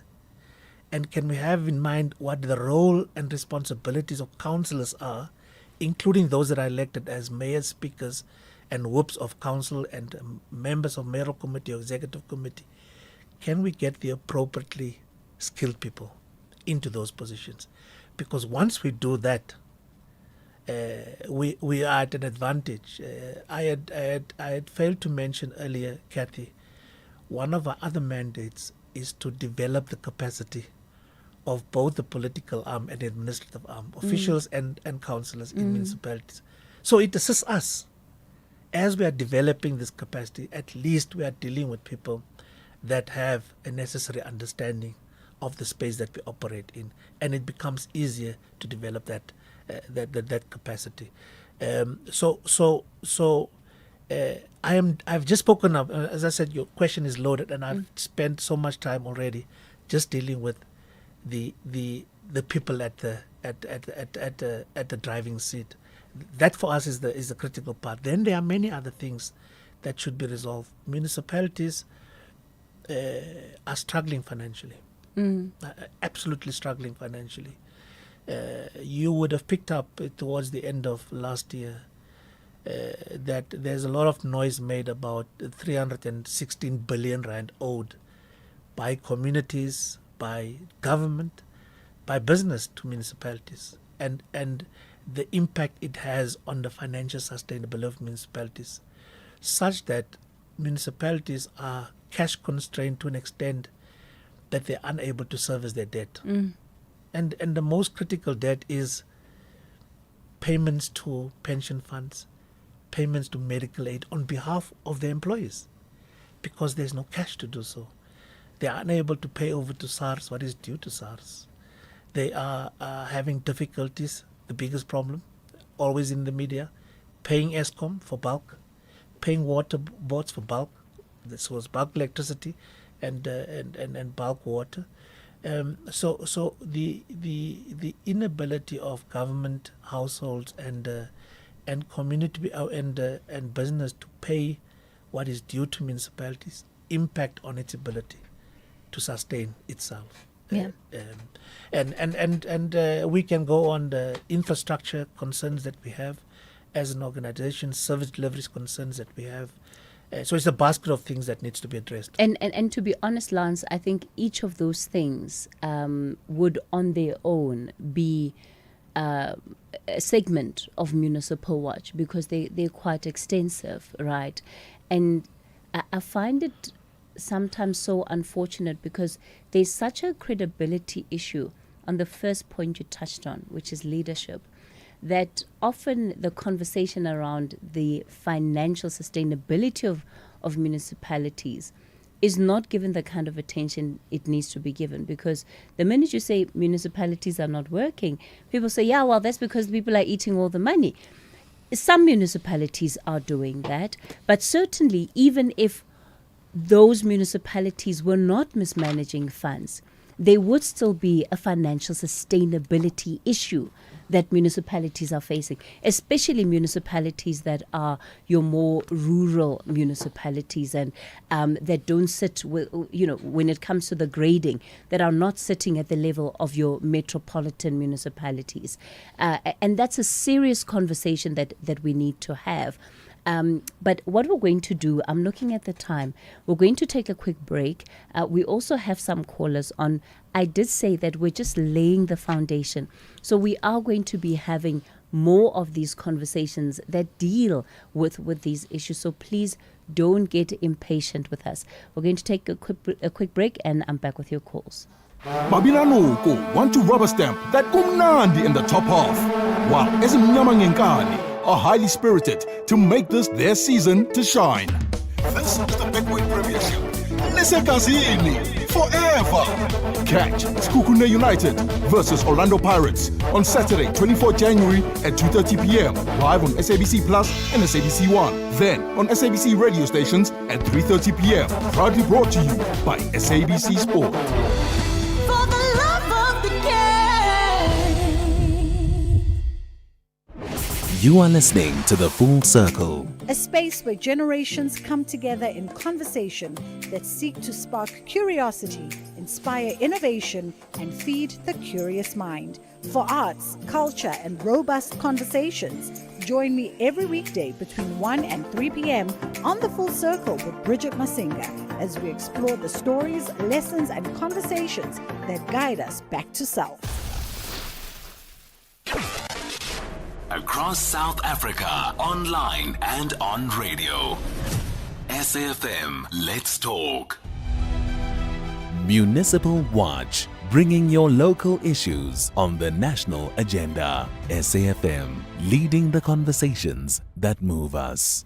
All right, we continue with the conversation this morning. Lance has promised to come back so that we deal a bit more deeply with some of these issues, especially around leadership and the finances.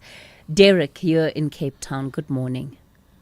Good morning to you, Cathy, and the listeners. I just need to put something to the gentleman as you tested. That he spoke about leadership, and we get leadership that I want to, I put it in inverted commas, ignore pleas from communities, councillors, and he spoke about subcommittees and stuff like that. So I'm asking, why is it taking SALGA to get involved? Take them time to get involved. When these things come into media where your local municipality has sort of ignored or not responded to the appeals or the demands of communities. I've listened to the interview this morning about those people that are now cramped up in a war because of zamazamas or illegal activities that are taking place there. That's of serious concern. And there you can specifically look at how leadership responded to these pleas from communities, because leadership has spoken there of community, of how far they got involved and spoke to several people to assist them with this crime and attacks on them. Why is it that SALGA is quiet on that? And the other thing is, I'm from Cape Town, and the kind of work I do is I'm driving all day long. And you know how many water leaks and valves and fire hydrants you see leaking. So that on its own is a concern, because we're talking about water is important to us, and there's lack of water, and we hear of the dams that's going low. Okay. So that is the type of thing one would see SALGA get involved in. All right. Thanks, Derek. Ronnie, you're out in Durban. Good morning. Good morning, Cathy, and good morning to Lance. You know, Cathy, you have covered all what the citizens will have asked, Lance. But the response I get from Lance, and this is the takeaway, is that I don't think Lance is living in South Africa. Now, why do I say that? Because his response, he says that these are the process the one has to follow. Now, if those people or the citizens didn't follow the processes, why would you think they have marches, strikes, and the concerns that they raise in the media about, for instance, water, electricity, building? Now, I'm going to give him a solution, and I'm going to also highlight the incapacity leadership of the eThekwini municipality. It's only our president that thinks a world of Cyril Kaba and his leadership. Now, let me give you my concern. I had in a water leak problem, which belongs to the municipality. 1 week, I've got the reference number. I can communicate with Lance directly out of this forum for 2 weeks. Escalated, nothing happened. Secondly, 3 months, they launched in an app for uploading your electricity reading. Now, you spoke about finances, citizens are not paying. Now, they had in a system where you could load your meter reading and the photo of it so that there's no jipping of the meter. It worked fine. They got in the app. 3 months. I went into 2 Zikikela walk-in center, written letters. I've written to the mayor twice. I've now complained to the public protector in it.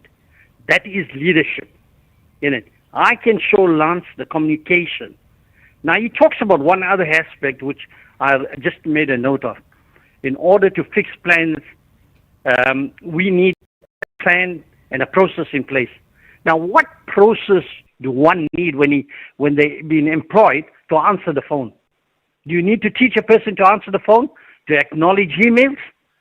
And if that's the case, then you have to send the whole lot from the clerk right up to the speaker and the councillors to on a training course on responding to emails and responding to phone. So, Lance, my solution is send them on training on the leadership, get competence people. You were talking about... Ronnie? Yeah, sorry. I'm going to ask, okay. I'm going to ask you to leave it there so that we can just give a few more callers a chance. Lance, I'm going to ask that you answer after news because I'm looking at the time. It simply won't be enough what remains. Nhlanhla, you're in KZN. Good morning. Good morning, my sister. How are you? I'm doing well, Nhlanhla. My sister, on municipality watch, I think we should also mention Chapter 10 of the Constitution. Basic values and principles that govern public administration. The first thing that is on there is the high standard of professional ethics must be promoted and maintained. My sister, please, in a construction here, I've got no books with me. I'm a politician that needs to be held accountable. It's there on Chapter 10. Transparency. Everything is there. People's needs must be responded to and the public must be encouraged to participate in policy making. When it's constitutional review, we are not included. Everyone does their piece. And the problem in our country, we respect politicians who are useless, who are not willing to respect us and do what they are supposed to do. Fortunately, in English, they say respect is earned. So at the moment, we don't respect them because they don't respect us. All right, Nhlanhla, thanks for that. Let me just take, let's see what we can squeeze in, maybe one more contribution, and then we'll go over to news, and Lance will respond on the other side of this. Oscar, good morning. Anonymous here. Oscar, I hear what Mr. Joel is saying. The problem with local government in terms of this appointing your accounting officers, it is clear in the Systems Act how the council should handle the appointment of the accounting officer. I keep on saying the problem is what the political parties are doing.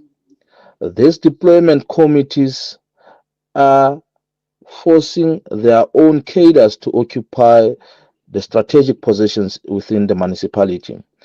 Even if a council has the power in terms of the Systems Act, but the truth of the matter is that councillors, the political parties make the final decision on who becomes the accounting officer in a particular municipality. Thank you.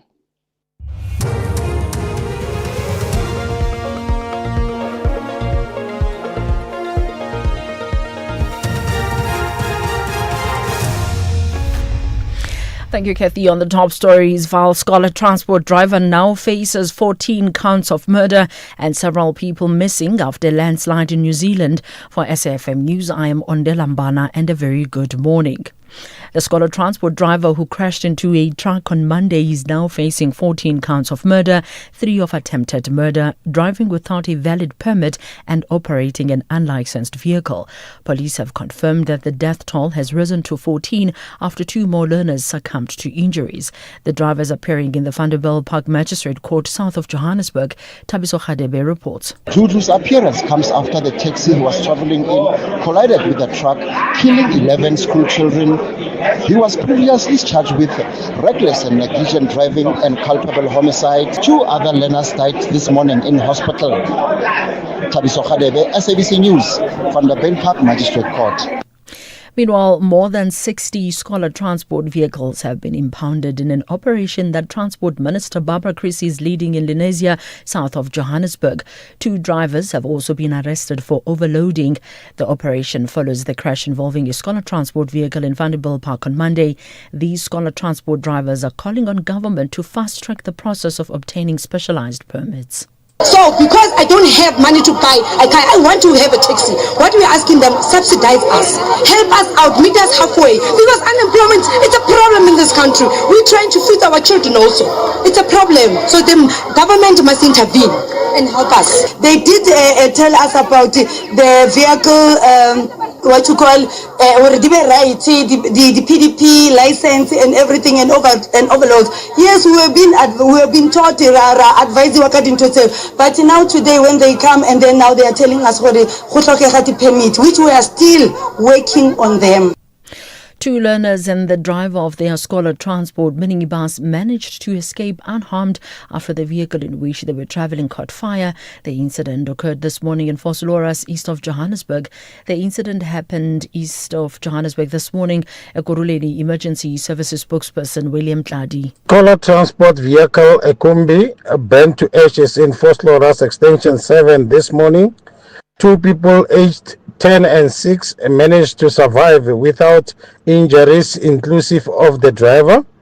The City of Ekurhuleni Disaster and Emergency Management Services firefighters received the call at 6:03 this morning, and on arrival, the Kombi was already engulfed in flames.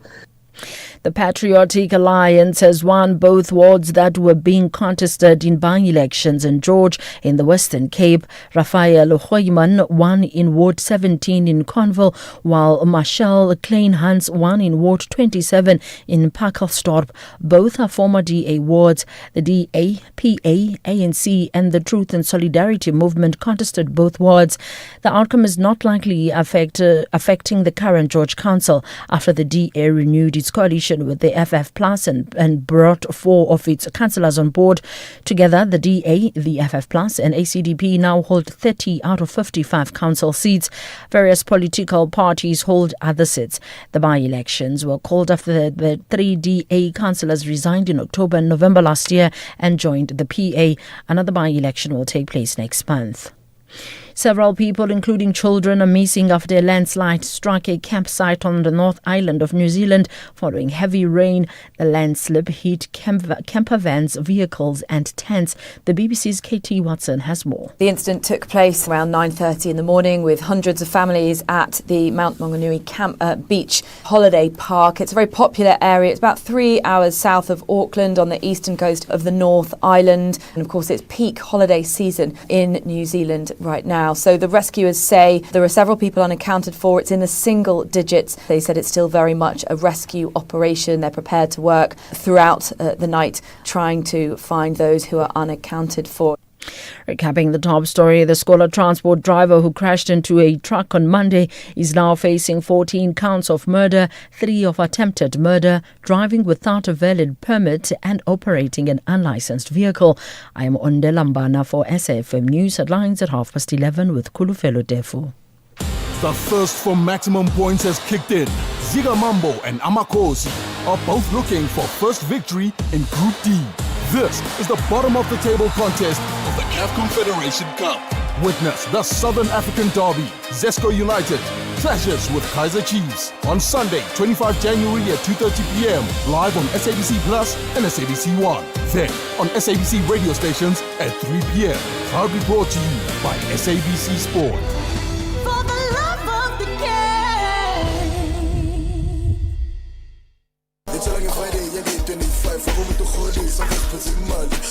welcome to it. This is season 1 of Playlist happening right here at Moloko, and believe me, it's a party. Set your reminder every Friday, 9 p.m. Playlist at Moloko is in the building.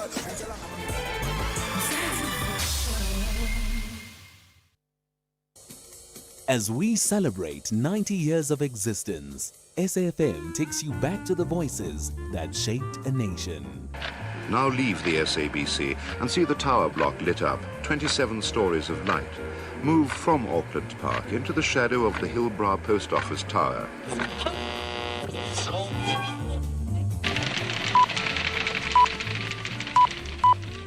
This is the English service of the SABC. Here is the news, read by Patricia Carr. A member of the Planning Committee of the President's Council, Mr. Nick Truernicht, has been appointed chairman of the Council's Community Relations Community. 90 years of trusted voices. This is SAFM.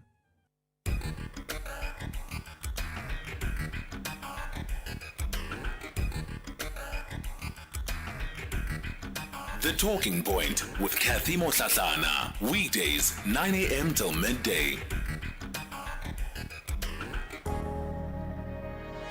All right, we continue the conversation on the Talking Point 7 after 11 o'clock. Welcome to the third hour of the show. So coming up in this hour, we are going to be taking you back to Parliament. The ad hoc committee is hearing evidence from Brigadier Julius Mkhwanazi of the Ekurhuleni Metro Police. It's just we see that the officials are taking their seats and introductions basically taking place for the day. While they do that, then we're going to wrap up our conversation coming out of Municipal Watch. Lance Joel is in studio with me, and he is the Chief Officer, IGR and Municipal Resilience at the South African Local Government Association. And I know that there is so many voice notes we didn't get to, so many of your calls we didn't get to, which is why I'm saying that if it's not Lance, Salga will send somebody else to us to help us talk about the issues of leadership and to address the issues of municipal finances. The last opportunity for you to respond to the issues raised by our listeners.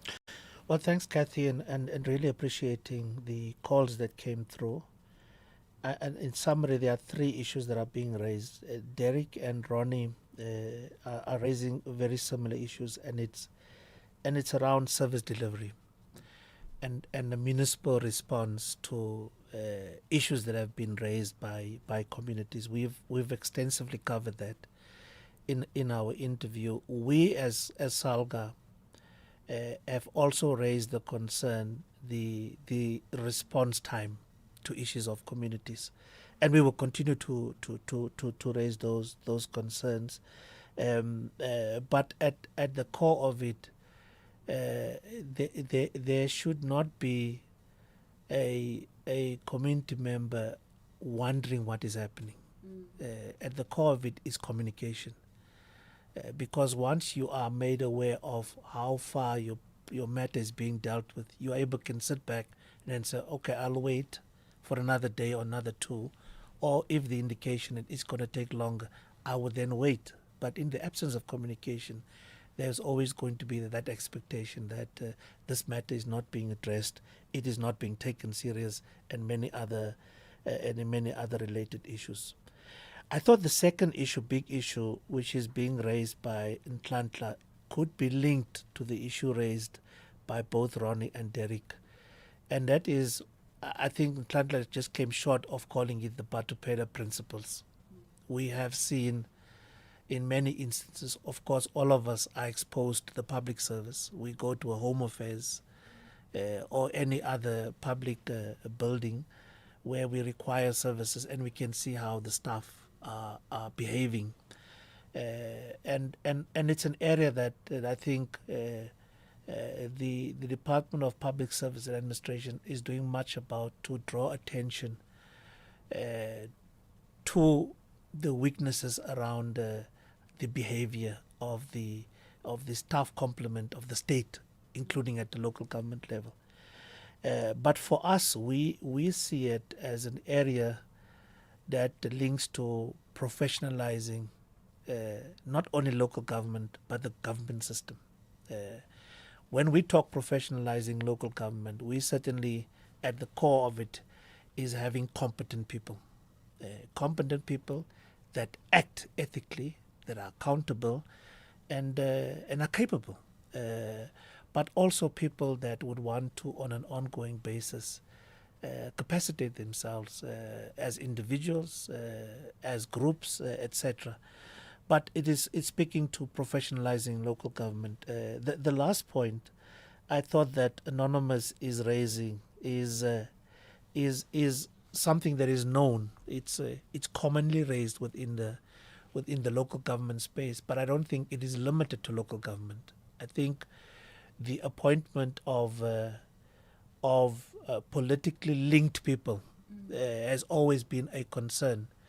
It should not be a concern where a person is appropriately skilled, qualified, and experienced, because then you have a right person at the steering wheel. But it is often raised as a problem, and as SALGA we are well aware of this. Of course, at the core of it, we would want to ensure that there is compliance with the processes of recruitment, and that indeed, in the end, people that are shortlisted have the skills, have the experience, have the qualifications to execute those responsibilities. And ultimately, when they are appointed, they are competent, and a competency assessment would have confirmed that, because that's part of the process of recruitment. So it's neither here or there if a person is politically linked, because the reality is that the Constitution allows people to be members of political parties, and that should not, in the end, preclude them from being appointed, especially when they are appropriately skilled, qualified, and experienced. But when that is not the case, we should be very concerned. Lance, I have to go to the ad hoc committee.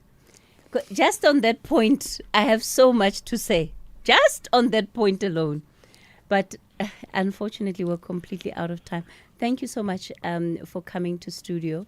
And yeah, we are going to continue building on this foundation as we unpack Municipal Watch this year, but also being mindful of the fact that this is an election cycle. We are in an election cycle, so there's never been a better time to be having these conversations.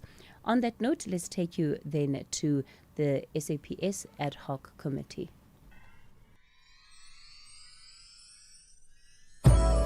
Hi, I'm Khomotso KG Mweketi, and I believe in music's ability to connect, to heal, to remind, and to bring joy. And each week on my Saturday and Sunday show Seasons right here on SAFM, I endeavor to do just that. So join the movement of Seasons every Saturday and Sunday, 10 a.m. to 1 p.m.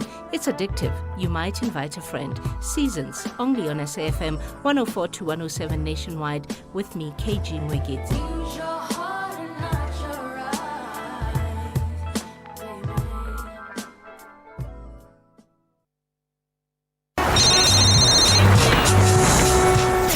In a world of noise, one thing is still clear. Akwele.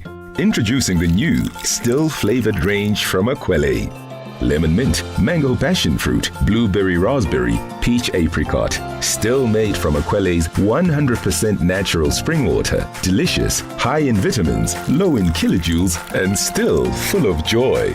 It's new, it's refreshing, it's flavored, it's still Akwele.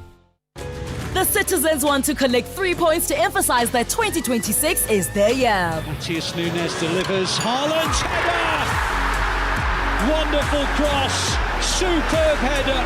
41st minute. Haaland's first chance. The visitors, Wolves, plan to reveal a big strategy to shock Sir Guardiola's side.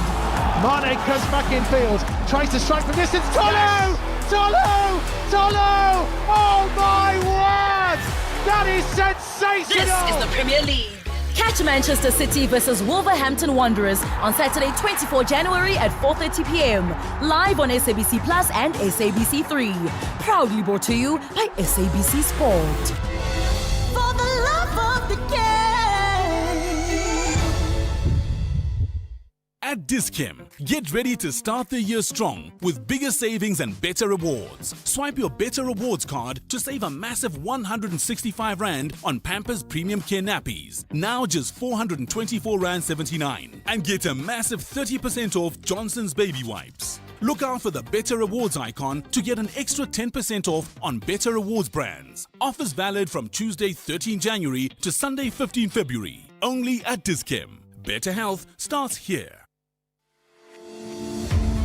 You are listening to the Ad Hoc Committee live on SAFM. Put to you or to produce any document that you are required to produce in connection with the subject matter of the inquiry, notwithstanding the fact that the answer of the document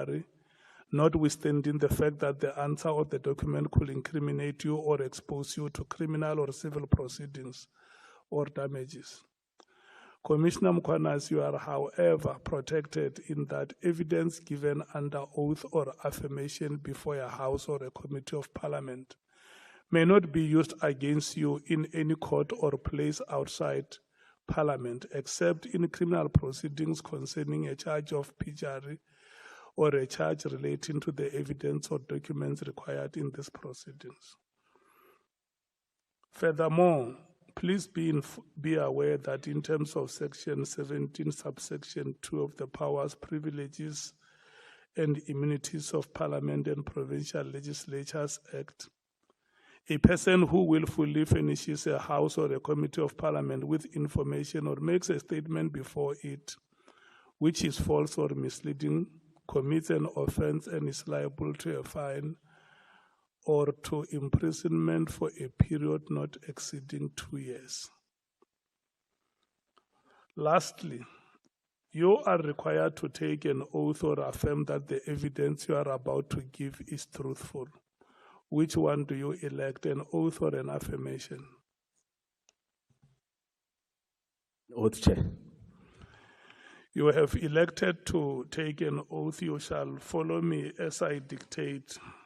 May you please start by saying I and you state your names in full. I, Julius Dr. Mkhwanazi. Swear that the evidence I shall give. Swear that the evidence I shall give. Shall be the truth. Shall be the truth. The whole truth and nothing but the truth. The whole truth, nothing but the truth.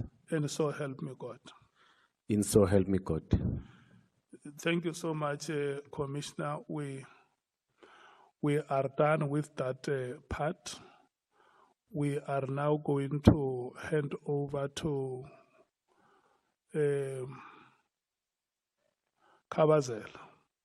Or must I hand over first to you?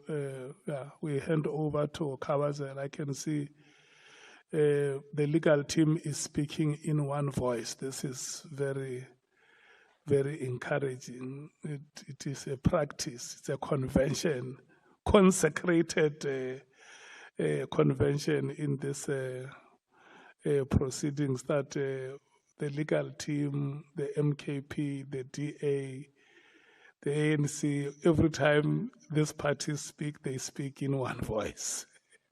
Thank you so much, Honorable Breitenbach, for teaching us to speak in one voice.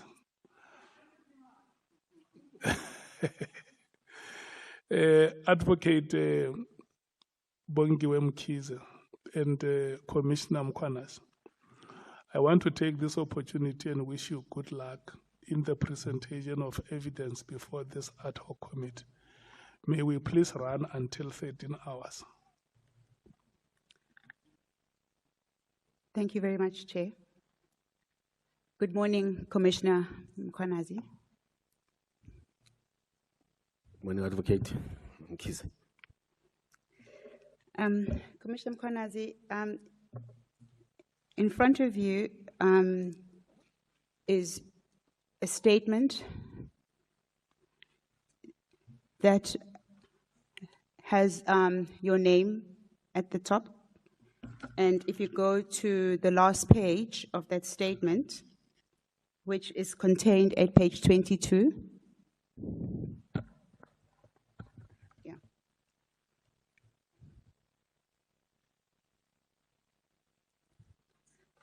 Do you confirm that that is your signature?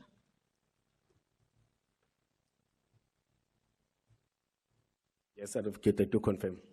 Okay, thank you. So this is your statement. We can go through your evidence. Yes. Okay. Commissioner, if you can just tell us, what is your current position at the EMPD? I am the Deputy Chief of Police of the City of Ekurhuleni, responsible for operations and specialized services. Commissioner, if you can just bring your mic closer to you. Yes, thank you. Thank you. I'm the Deputy Chief of Police responsible for, or Deputy Chief of Police of the City of Ekurhuleni, responsible for specialized services and operational services, EMPD. And when did you start in this role?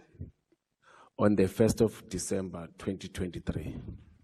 I was appointed on the 1st of December, 2023. Is it a role that you still occupy at present? Yes, Commissioner. Oh, sorry. Yes, Advocate. Okay. If you read at paragraph 2 of your statement, December 2023. is it a role that you still occupy at present? Yes, Commissioner. Oh, sorry. Yes, Advocate. Okay. If you read at paragraph 2 of your statement, it shows that you are currently on suspension. Is that correct? Yes, I can confirm that. Would you like to comment on that? Yes. Yes, I'm on suspension from November. In fact, after some of my colleagues or my ex-colleagues testified at Mohlahlana, I decided to take a special leave. But out of that, it was around October, November. But around November, I was officially suspended by the city. Okay. And you remain on suspension? Yes. Okay. If I can then ask you to turn to section C of your statement. This is contained at page 4 of the affidavit, and it begins at paragraph 10. The section is titled Educational and Skills Development Qualifications. So if you can just tell the Commission about the area where you grew up and your educational background. Thank you, Advocate. I was born in Katlehong, grew up in Katlehong, in a hospital called Natalie Spirit Hospital by then, but now it's no longer there. But I grew up in Katlehong. Whilst I was growing up, there were political violence. We participated to grow up there in those situations. I studied in Katlehong. I'll try to summarize. I studied in Katlehong. Again, whilst we were in different youth programs, youth leadership organization, we were able to get, or we were identified by the state for presidential programs that were taking us as young people. It was a program to demilitarize all those that grow up were participating. You see, we were giving computer skills and different other skills that we had undergone with the army in those days. But I studied at Lethukuthula High School. That's where I completed my matric. Which year was this? In 1997. What did you do thereafter? I continued participating in youth programs, different youth developmental programs around our areas, not only in Katlehong, but around Ekurhuleni. Okay. And how long did you do this for? I think it was 2 to 3 years before I was employed. Let me say so, before I was employed. When did you get employed? 2002, as a new recruit in the city of Ekurhuleni, EMPD. Commissioner, if you could just speak to the mic. It's too close. 2003 in the city of Ekurhuleni as the new cadet or as a new recruit for EMPD. Yes, you may continue. It's for EMPD, but by that time EMPD didn't have college. We had to be trained in the city of Johannesburg because it was the city of Johannesburg that was having a college. The city of Ekurhuleni established Metropolis in 2002, Johannesburg, city of Johannesburg and city of eThekwini, they established in Cape Town 2000. Those were the three municipalities that had colleges, but we happened to train as the new recruit or cadets in the city of Johannesburg. It was plus minus the recruit number, it was 150 something. I was one of those 150 something that were recruited. And we were the first group to form a metropolis. The others were coming from different cities before it was amalgamated to become one city like your Cape Town Park, Germiston, Gatlong, all these different SDCs before. Okay. And how long was the training? The training it was supposed to take 6 months. It took 12 months a year. So a year. Yes. And then you went on to join the EMPD. What happened thereafter? Once you were done with training? Yes, advocate, I came back, I was deployed operationally. But whilst I was operationally, I was very active in EMPD, participating in all operational projects, our responsibilities was to do law enforcement, traffic law enforcement, crime prevention bylaws of the city. Then I attended trainings whilst I was in EMPD, skills development trainings.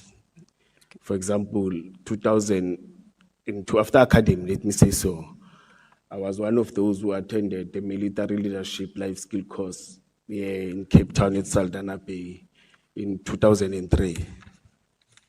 It was about leadership and other tactical trainings that will need operationally. Then I attended again a full range military leadership development communication. It was here in the city of Cape Town, provided by private recognized institutions.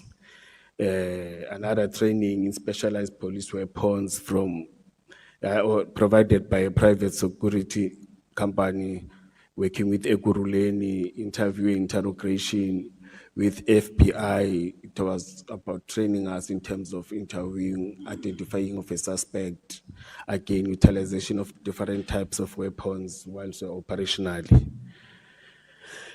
First responder in crowd management. The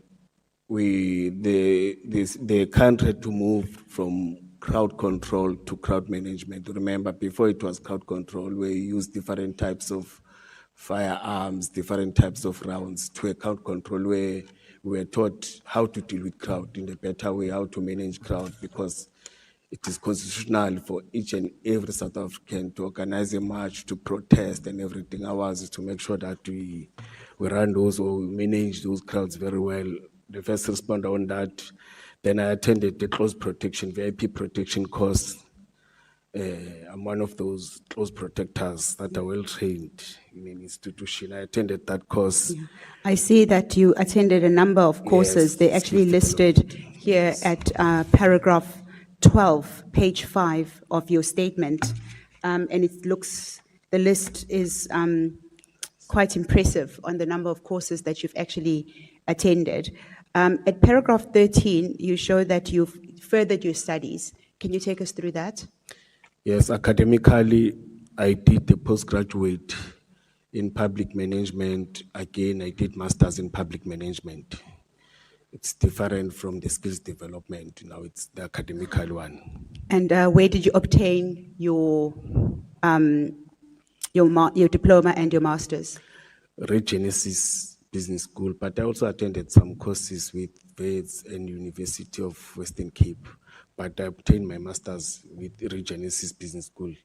It's in the city of Johannesburg, Sentin. Okay. Chairperson, the annexures are not before the witness, but those, we will confirm those upon them arriving. They are at JDM 4, as well as JDM 5. If we can then move on and tell the Commission about the professional background, your professional background within EMPD. You have now joined EMPD as a cadet, as you told us. What were your roles thereafter? Thank you. I'll try to summarize. 2005, I joined 2003 and became an ordinary officer, constable sergeant. We call them constable sergeant in the city of Ekurhuleni. 2005, I was promoted as an inspector, inspector appointed to training, but I was called back to operations to come and work at operations. Then in 2000, How long did you do that? How long were you in that role? I think it's 3 years, 3 to 4 years. Okay. Yes. Then after that, 2009, it's 5 years, 2009, I was promoted to become a superintendent responsible for public order policing. As I've said that I was trained for crowd management. I was responsible for public order policing for the whole city of Ekurhuleni. Then 2014, I was promoted, we don't have promotion, let me correct it. We don't have promotions in the city of Ekurhuleni. It's appointment to go for interviews. You see, then I was appointed to become a chief superintendent, operations and specialized services. Again, responsible for public order policing unit and SWAT unit, or let me say intervention unit. That is responsible for crime prevention and respond where we are having situations. Then again, 2017. Whilst you were the chief superintendent in 2014, specialized operations and specialized services, who did you report to? I was reporting to Deputy Chief, by then it was Director Mzolo. Then he got promoted to become the Deputy Chief. Then I had an acting director, Mr. Machete, who was my director by then, acting director by then.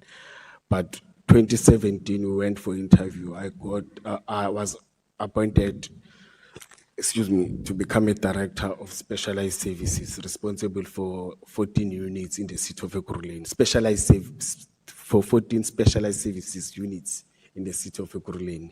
Okay. That will be your SWAT, your public order policing unit, your community liaising unit, or Tambo Airport is part of it. All our freeways were under my command.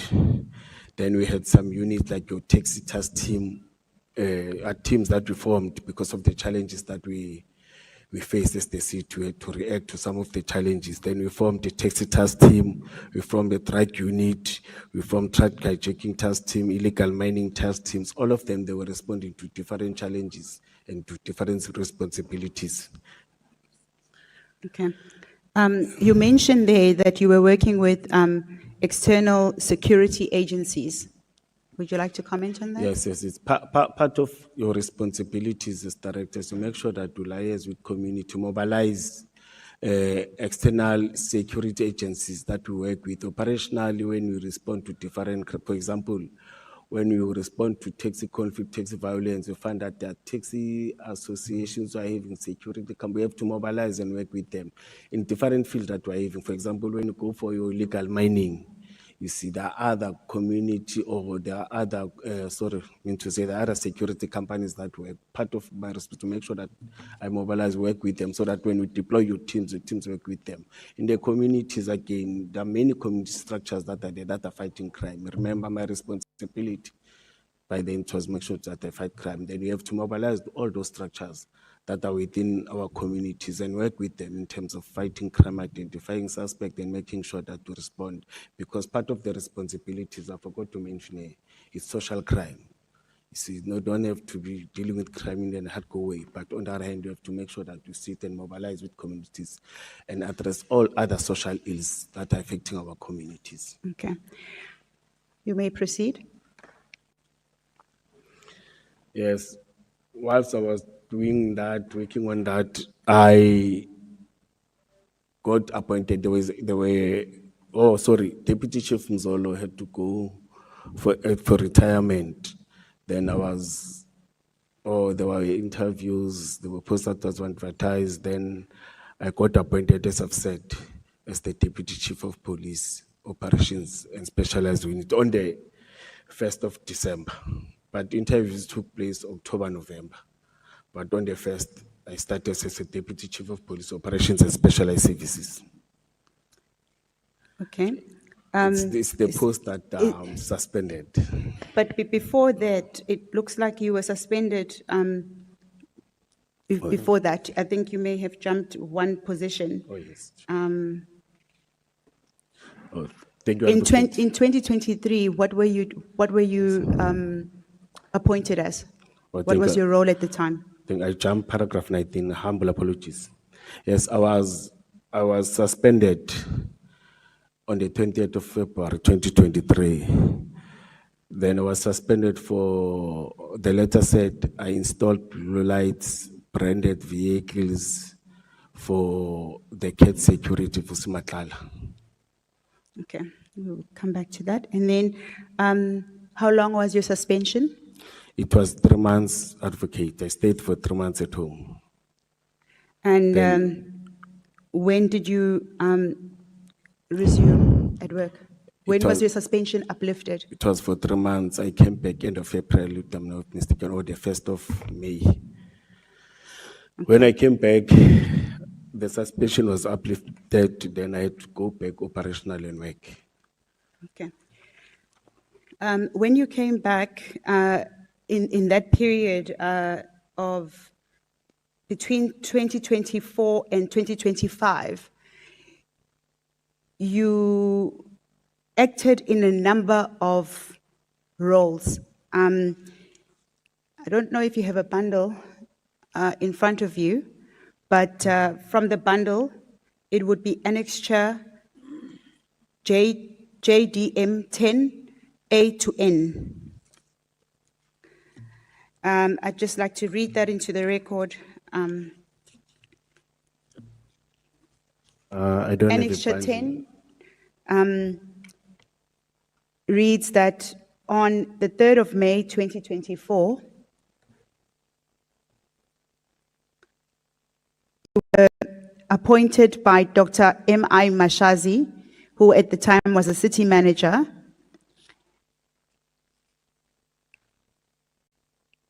and requested you to act as the Chief of Police, EMPD. At this point, you've come back from suspension. You've worked a couple of months, and then in May 2024, because you would have come back from suspension in May of 2023. Is that?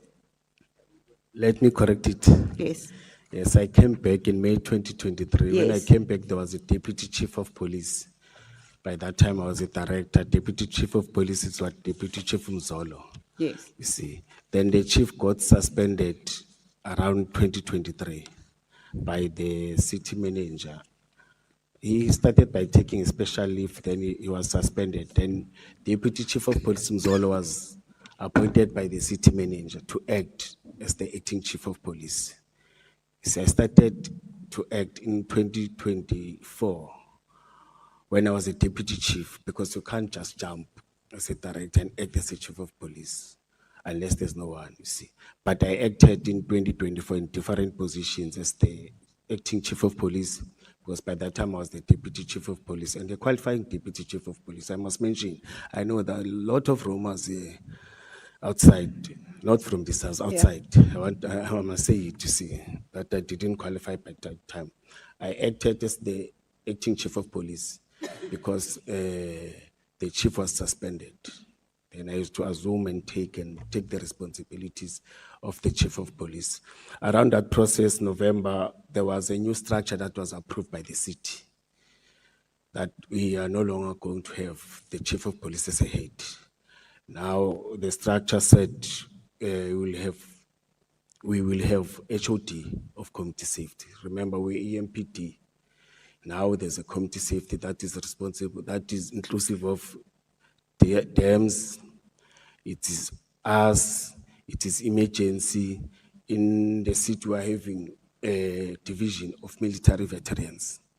Then they were reporting to the Office of the Executive Mayor. Then they have to be moved to Community Safety. Okay. Yes, then I just- acted as an HOD again. Okay, Then I for the was sake of completion, we are talking about the structure of EMPD. And you'd speak about that structure very briefly in the next paragraph, at paragraph 24. Is annexure JDM11 is the structure that you're talking about, that you're talking to now, reflected at JDM11?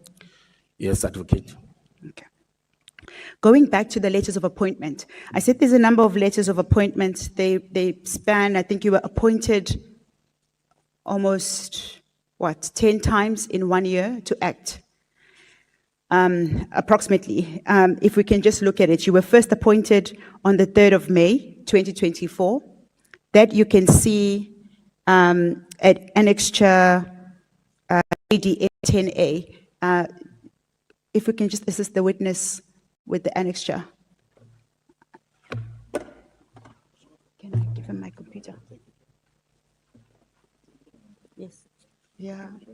Yes, but I need to read. Oh, I've got them. Yeah. But I can talk to it whilst you are still. Pardon? I Yes, can but talk to it. Yes. I just want you to confirm that you've seen this document. You know the documents we're speaking about. You do. Okay. Your bundle is still coming, so I don't want you to feel that we are making you confirm documents that you do not know. Okay, just a moment, Honorable Sangwen. Thank you very much, Chair. I'm not sure if Advocate Mkhize is covering me, but it's very distracting, to watch the interaction with the witness and they don't have their bundle. So I just wanted to check indeed what the problem is and when we can expect that. It feels very, very uncomfortable from here. Thanks, Chair.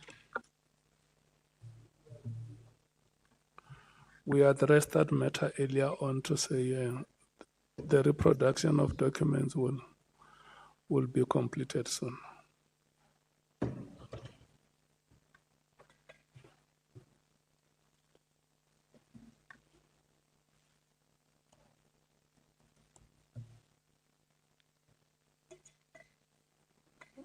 Okay. From annexures 10A all the way to the end where the marking is marked P. Have you seen those letters before?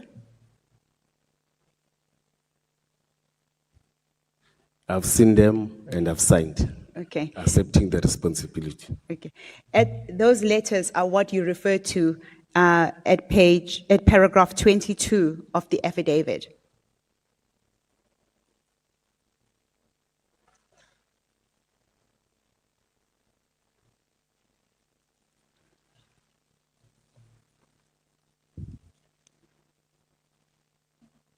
Advocate. Okay. If you could then go to the first one and confirm the date and by the date of the letter. The first one is on the 3rd of May 2004, signed by me and the then city manager. Who was the Dr. city manager at the time? Dr. Mashaz. Okay. And what does the letter appoint you to, for which position? Let me read it. You are hereby appointed as the Chief of Police or as the Acting Chief of Police from the 6th of May until the 17th of May 2024. You are therefore authorized to exercise the delegated and signing powers that are vested to the position whilst acting. It was for Acting Chief of Police. And then if you turn to the next page, you can read in the date. It was dated, or it's dated the 1st of August 2024, Acting Chief of Police. What is that letter in front of you? You are hereby appointed to act as the Chief of Police from 05/2024 until the 16th August 2024. You are therefore authorized to exercise delegated and signing powers that are vested to the position whilst acting. Who appointed you into that position? The city manager. City manager being the same one that appointed you previously, Dr. Mashazi. Yes, Advocate. Okay, and the next letter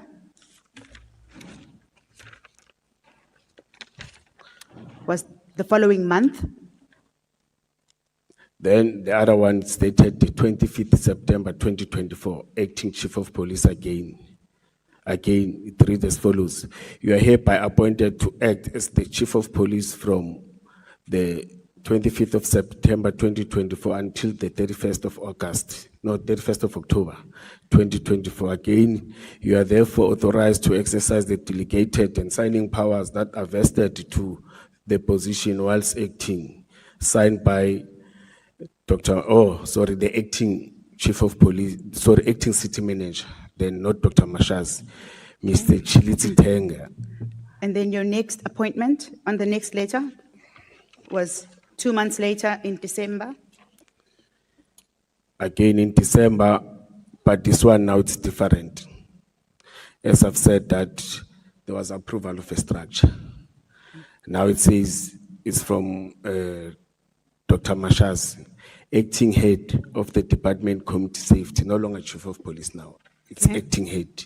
You are hereby appointed to act as HOD Community Safety from 17th December until 02 January. You are therefore authorized to exercise the delegated and signing powers that are vested to the position whilst acting. Commissioner, just for the purposes of clarity, you said, remember now, the organizational structure has changed. So it's changed from you being called, from a person occupying a particular position being called chief of police to acting, to head of a department. Is that what you were saying? No, no, no. Okay. Please. It's changed for the department. Let me clarify it. There was a recommendation from COCTA that said we are, as the city of Ekurhuleni, we are duplicating responsibilities or tasks. You see, now we must reduce departments. We had 21 or 23 departments. Then they were reduced to 14. And part of it was affecting even the departments. We're one of the departments that was affected. That's why I've said to you, we had emergency as a department. We had EMPD as a department. You see, but now us and emergency have to be one department. It's not about the position, it's about the whole department. Then we had chief of police is responsible for policing. Then there's an HOD, there's a head or divisional head that is responsible for dams. There's a divisional head that is responsible for emergency. You see, dams, it's those people that are dealing with disasters and everything. Then emergency, it's your fire fighters and other things. Then it's policing.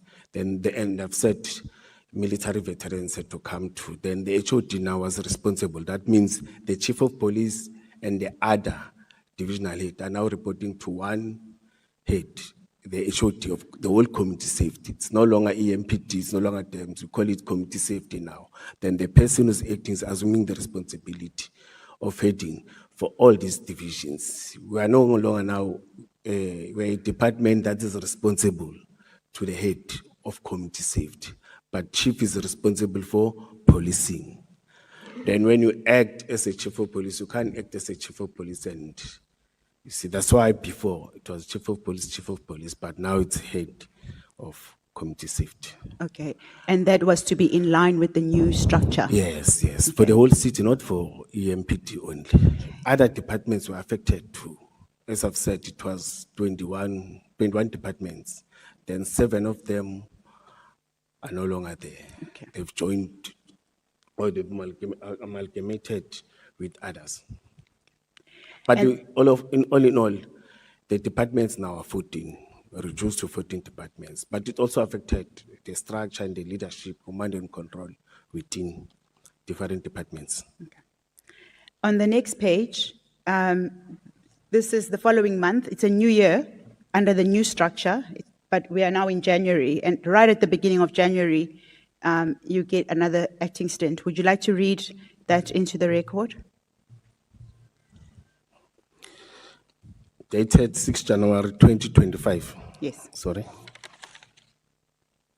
December. Dated 6 January 2025, acting head of Department Community Safety. We are hereby appointed to act as the head of Department Community Safety from 6th of January 2025 till the 31st of January 2025.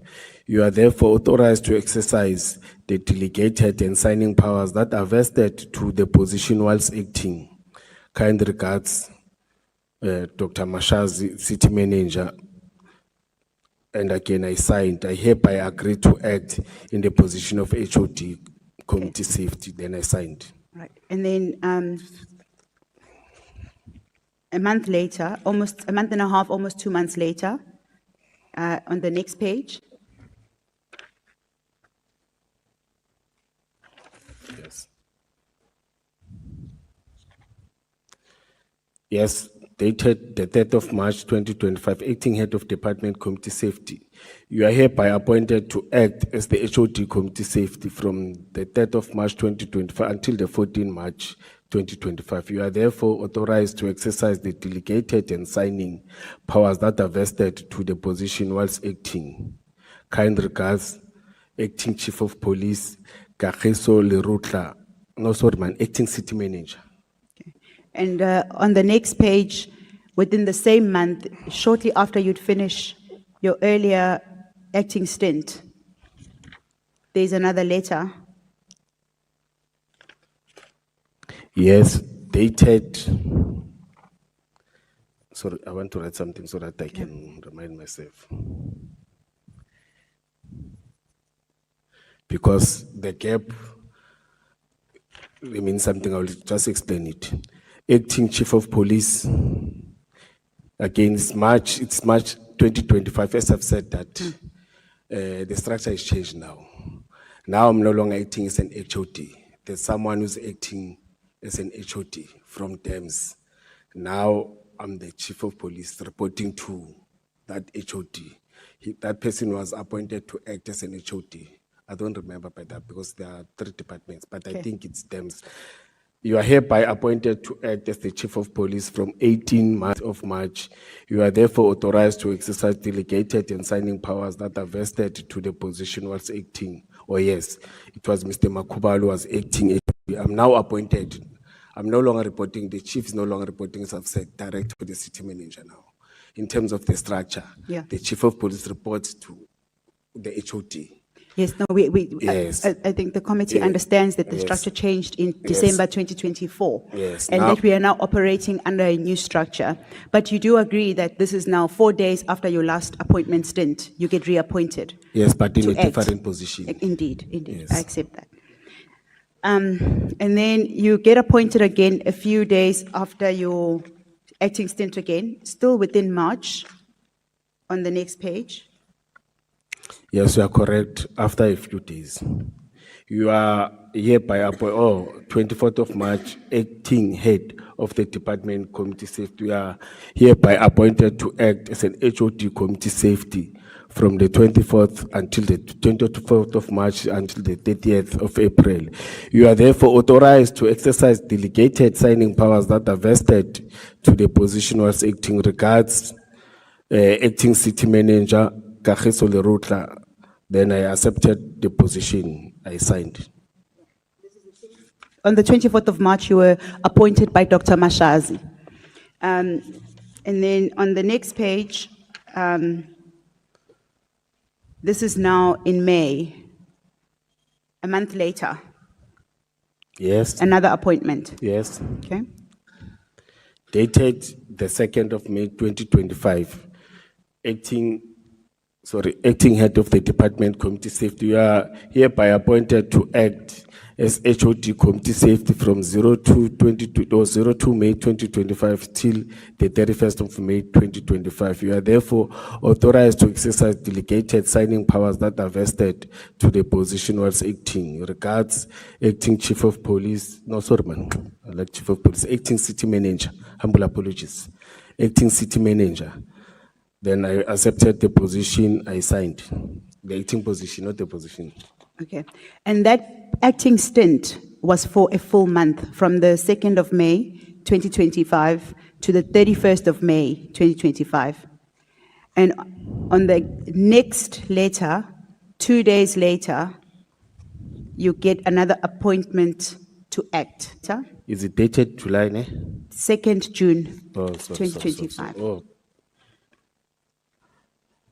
Again, yes, on the 2nd of June 2025, acting of Department Community Safety, you are hereby appointed to act as an HOD Community Safety 02 June 2025 until the 30th of June 2025. Again, the powers, you are therefore authorized to exercise the delegated and signing powers that are vested to the position whilst acting.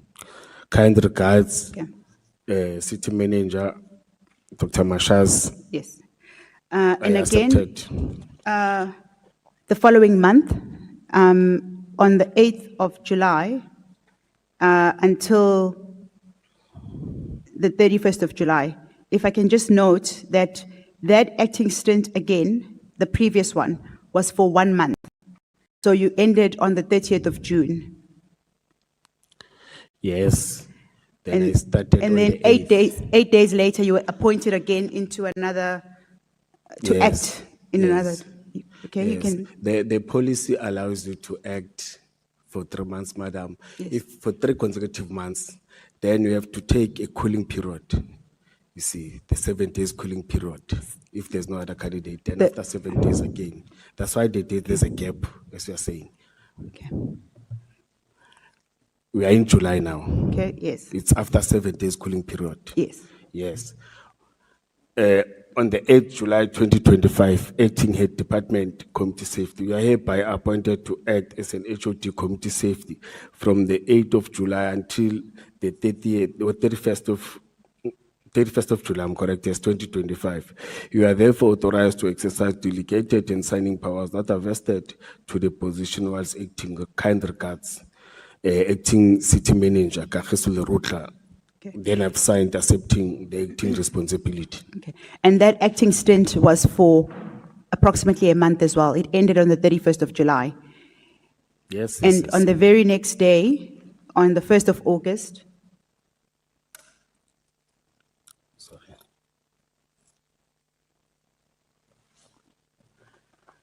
again, on the 1st of August, Acting Head of Department Community Safety, you are hereby appointed to act as the Head of Department Community Safety from the 1st of August 2025 until the 31st of August 2025. Okay. You are therefore... I'm sorry to interject, Mr. Commissioner Mkhwanazi, just so that we move fast. We now know that the second line always remains the same. Whenever you act, you have the powers of the person in. We just need to read the period and the date. Thank you, Advocate. 14 August 2025, it is signed by the acting HOD. I'm appointed to act as the acting Chief of Police now, no longer as the HOD of Department. Mr. Mokobalo is acting now. He appointed me to act as the acting Chief of Police. And that appointment to act as Chief of Police, if I'm reading your letter correctly, intercepted a period when you were already acting. You ought to have acted for a month as the acting head of Department Community Safety, because that acting stint ought to have been completed on the 31st of August 2025. But whilst you were still acting in that position, you then on the 14th of August had to act as Chief of Police. Am I right? For a month, until 30th of December. And that appointment was by Mr. M. Makubalo, the acting HOD. And that was the last acting stint. Yes, yes. Okay. So you've had quite a number of acting periods in that time. What was your role at the time? Deputy Chief of Police. Deputy Chief of Police. Yes, operations and specialized services. But when I'm acting, I was acting as a, remember, HOD or Chief of Police responsible for the whole city. Okay. Policing, yes. In essence, you acted for a period of a year in various departments on a month-to-month, sometimes on a 2-week stint in that period. Let's say, according to the let's say letters? in one department, different positions. Okay. Yes. Shortly after that, you were then appointed in a new position, now a a new position. No. We are at paragraph 23 of your statement.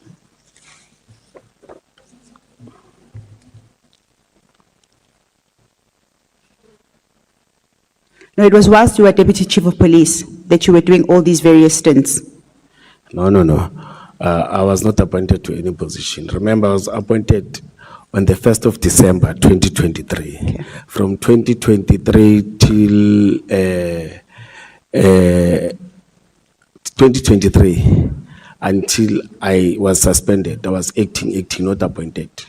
Okay. Then in November, there's a month when you see that the acting ended on the, as I've said, September. October, I decided to take a special leave. Then November was suspended. Yeah, not appointed, suspended. Okay. Thank you very much, Commissioner. If we can then just proceed. You earlier gave evidence that the structure at EMPD changed and the divisions were consolidated and you ended up with 14 divisions. And we've already read that into the record that's reflected by JDM 11. JDM 11 is contained in your file. It's this organogram. Yes. Now moving on to your responsibilities as the Deputy Chief of Police. Could you take us through that part of your evidence? What were your roles and responsibilities? The roles and responsibilities when you become the Chief of Police, you are heading, as a director, I was heading specialized services. You are now heading specialized in operations. Means that all the men in blue and khaki, they are responsible, they are reporting to you. I will explain it. The structure divided us into two now. There's a Chief of Police and we're having two Deputy Chief of Police. The other one is responsible for operations, all Metro Police officers that are executing bylaws, executing traffic law enforcement, executing crime prevention, also doing your crowd management, VIP protection. They are reporting to you. But we are having 7 directors now in terms of the structure. That's a reporting direct to me. The structure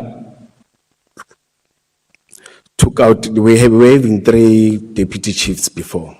Deputy Chief of Police Operations, Deputy Chief of Police Security and Loss Control, Deputy Chief of Police of Logistics, who was dealing with procurement and other things. But in terms of the cocktail recommendation was that because there's a department that deals with procurement, there's a department that deals with supply chain. You can't be doing one and the same thing, you see. Then all those people are now reporting to Deputy Chief of Police Operations and Specialized Services. But on the other hand, you are still having another Deputy Chief of Police who deals with security and loss control, you see. Security and loss control means that he deals with those people, those security officers that are doing guarding, static in terms of your entrance, in terms of protecting state property, making sure that they monitor the movement, monitoring cameras,